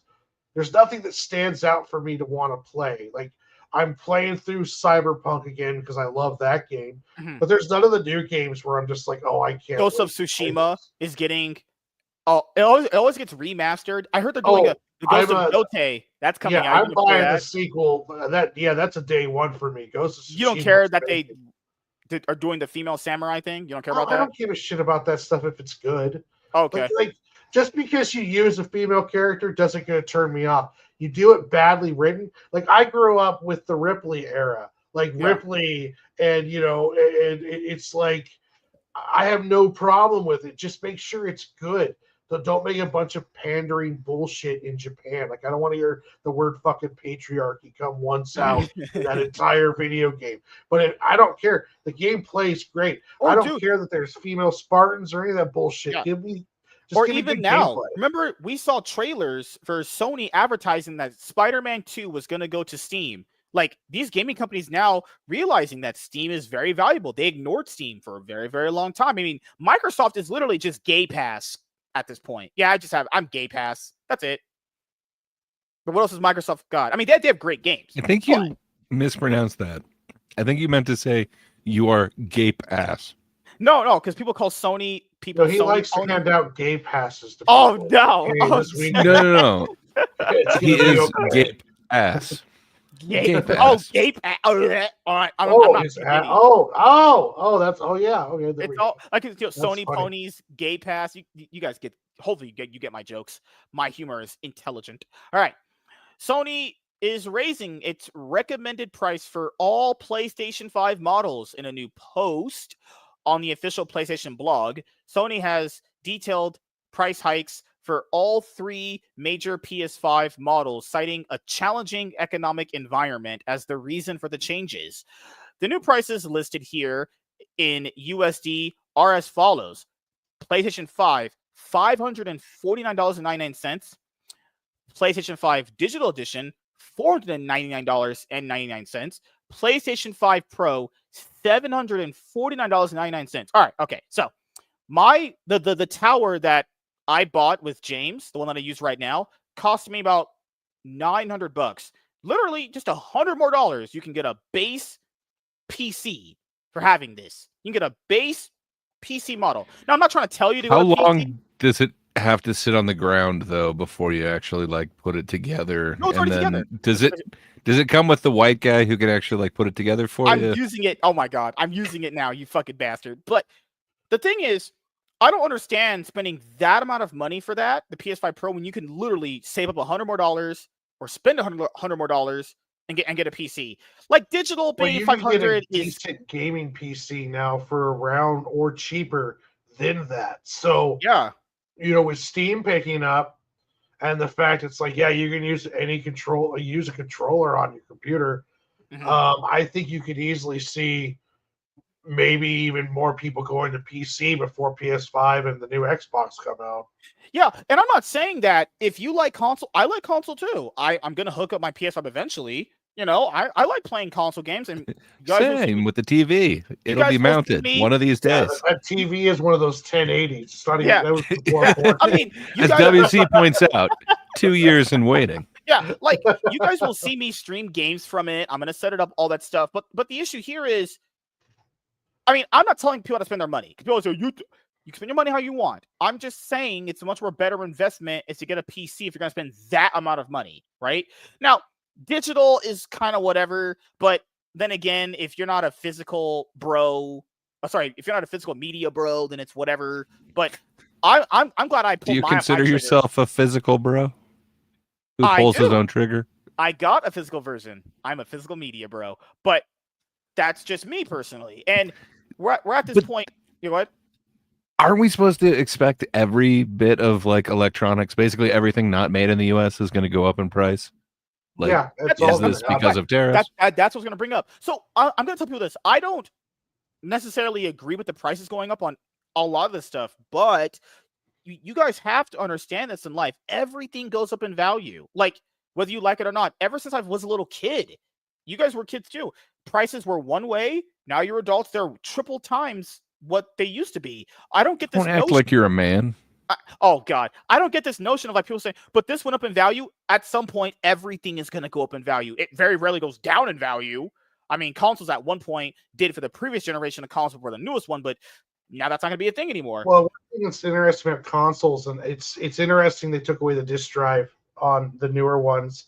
is because to be fair, they didn't technically take it away. They want you to pay Well, for it extra to get what more I mean money. though is that to justify owning these things, they have to do more than just play video games. And I think I've noticed about PlayStation is that aside from the streaming service apps, they don't have much of a store for movie buying and really do anything else aside from movie stuff as it is. So it's like, or aside from video game stuff in there. So he said, you want me to spend more money, and the only thing I'm going to use this for is for a video game that I get to play once a week. You know, so it's almost to the point to where I would rather just have it all on my PC. Like, do you think the PlayStation 5 has a good enough library? I know Walter has one. I know Michael has one. Michael said he's barely ever touched this. Michael said he bought the Spider-Man 2 PS5 skin bundle. You get the Spider-Man controller and everything. He said he's never played it. That shit collecting dust. He said he plays a Switch 2 now. He plays Donkey Kong. He being a black played guy. Spider-Man 2, Black Myth Wukong. I played a lot of the RPG games on PlayStation, so for me, it felt like it was worth it. But even then, though, I really quickly started second guessing purchasing it. Did you play Stellar Blade? Yeah, I love Stellar Blade. That one was that was a lot of fun. I'm a big Dark Souls fan. Which one? Did you play Astrobot? No, I didn't play Astrobot. I wasn't going to pay money for that bullshit. God, just so mean. What did he do to you?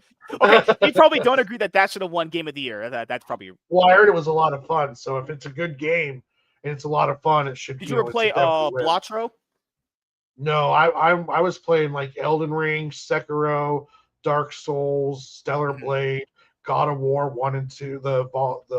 Also, Blue Eyed Scorpio brings up a good thing here. So if you're going to spend that much money, I would expect this console cycle to last longer, because that's been a discussion for gaming too. Will this console cycle last a bit longer? It started in 2020. The Switch 2 just came out, so that doesn't really technically count for these two.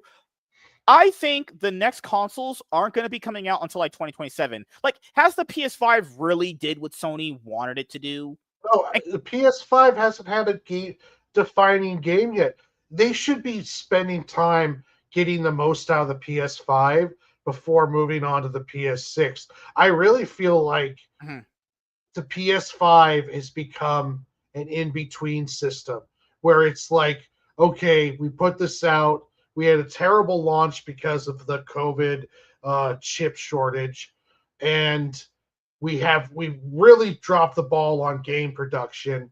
So we're just going to kind of get rid of this and bring out this new PlayStation 6. But my question is that I feel kind of burnt with the PS5. What's going to be so different about the PS6 that makes it worth buying? Like, are the games going to be even better? Because right now, the PS5, the games don't look that much better. They don't run that much better. There's no game where it's like, oh yeah, this is the next gen of gaming. So I don't know. PS5 might be a hard sell for people unless it does something crazy like jerk you off or something. I mean, I better put a disc got to the limit of what they can do. Because I better put a disc in a PS5, and that shit better open up and start blowing me. I'm talking like MSK. Because like don't put your disc in there. Like right now, I have a terabyte PS5. I do too. Yeah. So then, if I have GTA 6, which is probably going to be like 400 gigabytes, and then Call of Duty, which is like 300 gigabytes. Yeah, Black Ops 7 I can't have anything else on there. So it's like, you know, you're making these games so big that I can barely put that many of them on the console as is. And you have to buy the extra terabyte, so you're going to have to do that eventually. They cost more, they look worse, they play worse, and DLC bullshit. Yep, DLC is constantly. DLC, there was no DLC for Spider-Man. There was no DLC for Stellar Blade except for sexy I think outfits. there was going to be DLC for Spider-Man, remember, but they had leaks. Insomniac had that big leak that happened. Yeah, so that doesn't mean you don't put out the freaking DLC. I agree. It's one. Also, the whole PS5 the whole PlayStation account thing. It's mandatory. You have to have a PSN account. Remember the Helldivers 2 situation that they went through? Oh yeah. God, fucking hell. No, Sony wants me to trust them with my account. This company's been hacked more than my wife's had dick in her ass. Holy shit. I don't. I'm not buying no PS6. I'm starting to move over to pretty much full PC gaming myself. And if Walter I buy says- anything, it's going to be a Steam Deck because I'm buying that Alloy handheld. I'm not, because I don't have an Xbox. I don't give a shit about Xbox games.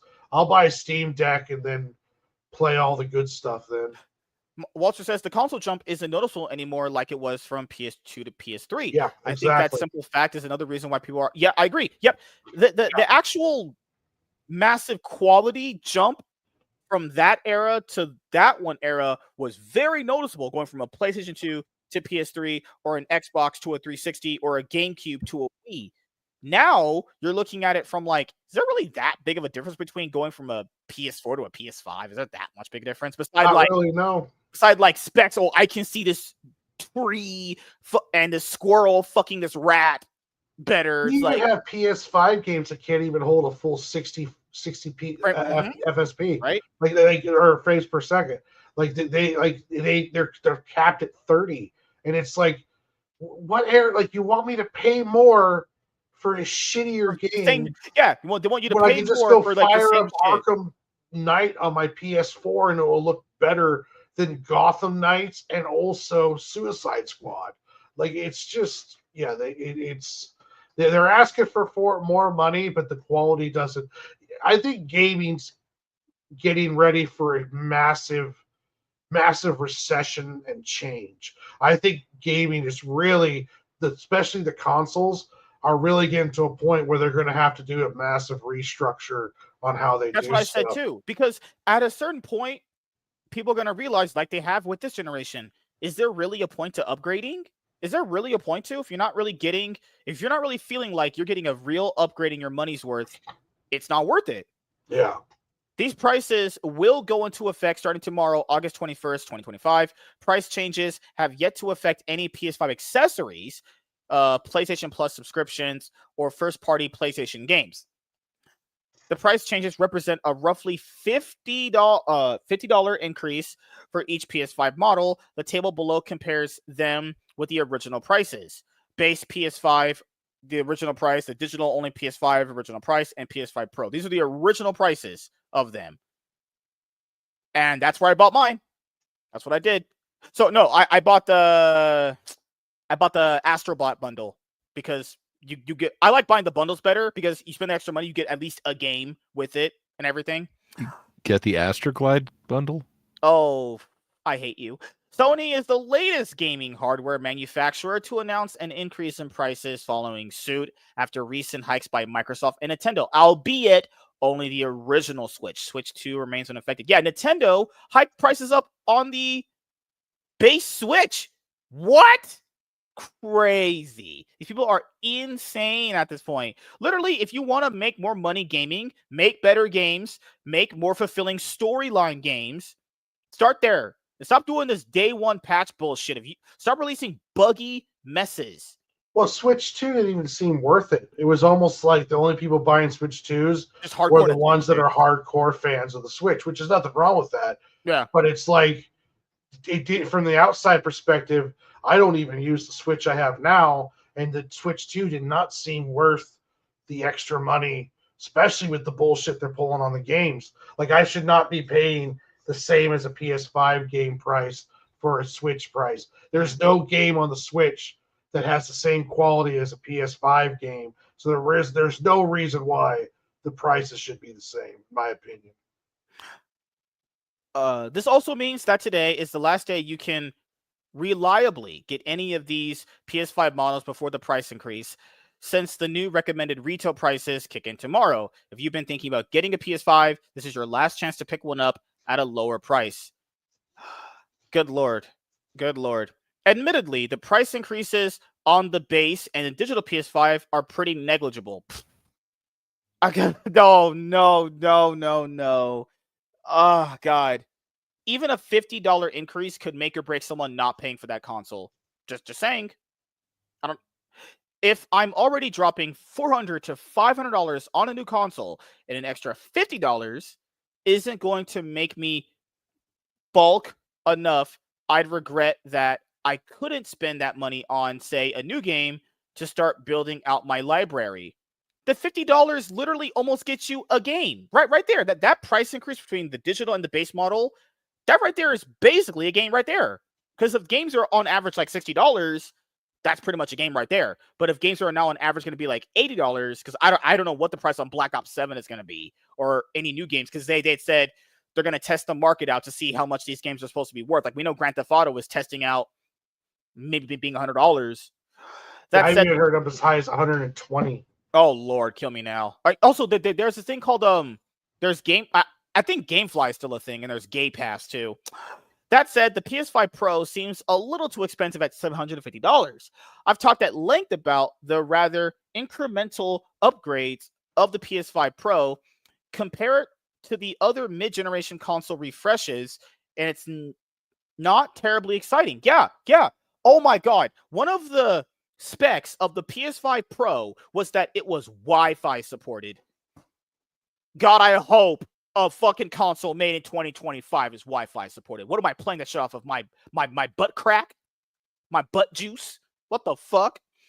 Most players can't even take advantage of the new features of the PS5 Pro. Wi-Fi 7 and 8K displays have yet to see widespread adoption. The improvements to ray tracing are, by all accounts, barely noticeable, and even if that weren't the case, $700 is a lot to pay for such an incremental upgrade. This is fully especially when you could buy a generic gaming PC, which for your average gamer will be more than enough, and it will compete graphics-wise with your PS5, and you can get it for probably cheaper than $700. Like, if you bought one of the, I mean, it's becoming, it's interesting. PCs are becoming cheaper, like, for your average decent quality, and consoles are just getting like $700. No, I'm not paying $700 for a PS. $750 plus tax. And if you want to play your games physical, you have to buy that extra physical cartridge. That's also $80. So that's already $820 right there. Oh my God. The PS5 Pro doesn't have a disc drive, which means I'd have to repurchase all the physical games I've collected if I wanted to continue playing them on the upgraded console. I suspect I'm not alone in that regard, as gaming subscription services and things like game keycards rise in popularity and more people embrace the relative performance of physical media. Also, recently, I remember Sony, for their anniversary, released a PS5 skin on their PS5 console. That's pretty cool. When they did the whole like anniversary releases, like the controller and the console looking like a PS1, that's cool. That stuff's awesome. Also, wait a minute. Didn't Sony just talked about this too recently? I don't know if you know this dude, but remember they're supposed to sell refurbished PS5s? Are they going to sell you a refurbished PS5 at $550? Probably. Oh, these chow mein rice eating fucks. $700 for such an underwhelming my butthole is not an underwhelming upgrade for my wife. Jokes aside, $700 for such an Definitely underwhelming upgrade Wait, is your a bit of a wife stretch. fucks your butthole? What? Oh God. Woo! Shit, we're all degenerates here. All jokes aside, $700 for such an underwhelming upgrade is a bit of a stretch. $750 feels like a bridge too far. Sony's PlayStation 5 price increases aren't necessarily a nail in the console's coffin, but they definitely make the higher end models much less appealing. Yep, I agree. Good God. Like, I know I'd read they're going to be selling refurbished PS5s. Selling a refurbished console at $550 is utterly insane. Like, they have an article right here. Top 10 best PS5 games that use PlayStation consoles features perfectly. Oh, that's stupid. But all right, I'll ask you guys your closing thoughts. Gray, what are you thinking about all this other crazy console shit you've heard? Well, if they're going to raise the price, yeah, I'm still not going to buy one. It sucks. I don't think that have anything to really compete with what PC can do for the same price. So I don't know. I think they've got a huge battle ahead of them. I guess that might be why they're teaming up. But yeah, I think Warren said it best. I can't think of anything that really was game changing that really required it. And because of that, I don't have one right now. So I think I'll continue that. But I don't know. I thought we But if you all could have knew the that money the and price of choose- electronics was going to go up. Yeah, I'd probably still stick with my PC. I'd probably But upgrade if the you could graphics card. choose one, which one would you pick? The Xbox or the PS5? Probably PS5, but that's not by much. That's just there's a couple more games on there. I don't know. It really doesn't appeal to me. Where the Switch kind of does, but then the Steam Deck came out, and that seems way more appealing to me than any of these other consoles. So I don't know. I think if I'm going console, it's probably handheld, and it's probably a Steam Deck, man. But I expect it will cost more in the near future. Yeah, but how much? Oh, I know Warren has this. How much is the? You guys in the chat have this too. If you guys have the service, how much is the PlayStation Plus subscription service? If you just wanted to have a cheapest, isn't it like they went yearly, so it costs. I bought mine yearly, so it was like a little bit of a hit. But it was. I mean, it was. I don't know if I really consider it worth it or not, but I did do it. I can't remember the full price, but I know it was a yearly price. I had a really good estate sale that I bought all that stuff and spent way too much money on it. Probably should have never did it, just to be honest. Oh God! But yeah, what are your closing thoughts on this? The Sony raising the prices on the PS5. There's always the hardcore gamers that love their PlayStation, love their Xbox, and love the Switch. So there are always going to be people buying it. But I see myself, as I learn more about PC and get more comfortable with that, moving towards that way. So they're just pricing themselves out, and they don't have anything to justify the price upgrade. Nintendo doesn't have anything to justify its price upgrades. So this could be a correction in the market where they weren't charging enough, and now they have to correct to try to write the books. But I think what's going to happen is they're going to price themselves out, and you're going to see gaming get even probably in a worse state than it is now.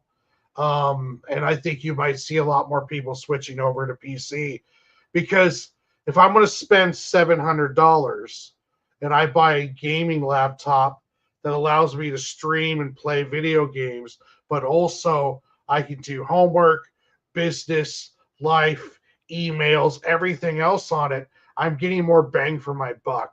If I buy a PS5 that doesn't have a disc drive, so now if you collect movies or Blu-rays, you can't watch them on there. If you got physical video games, you can't play them on it. It's just getting to the point to where it's like, why am I going to spend so much money to do for a machine that only does one thing when I can spend the same or a little bit more or less and get a machine that does multiple things as well as play video games? Because there is no real justifiable reason why to head to do the PS5. Like, I couldn't tell anyone a reason why to get a PS5 unless you just really like God of War and Spider-Man.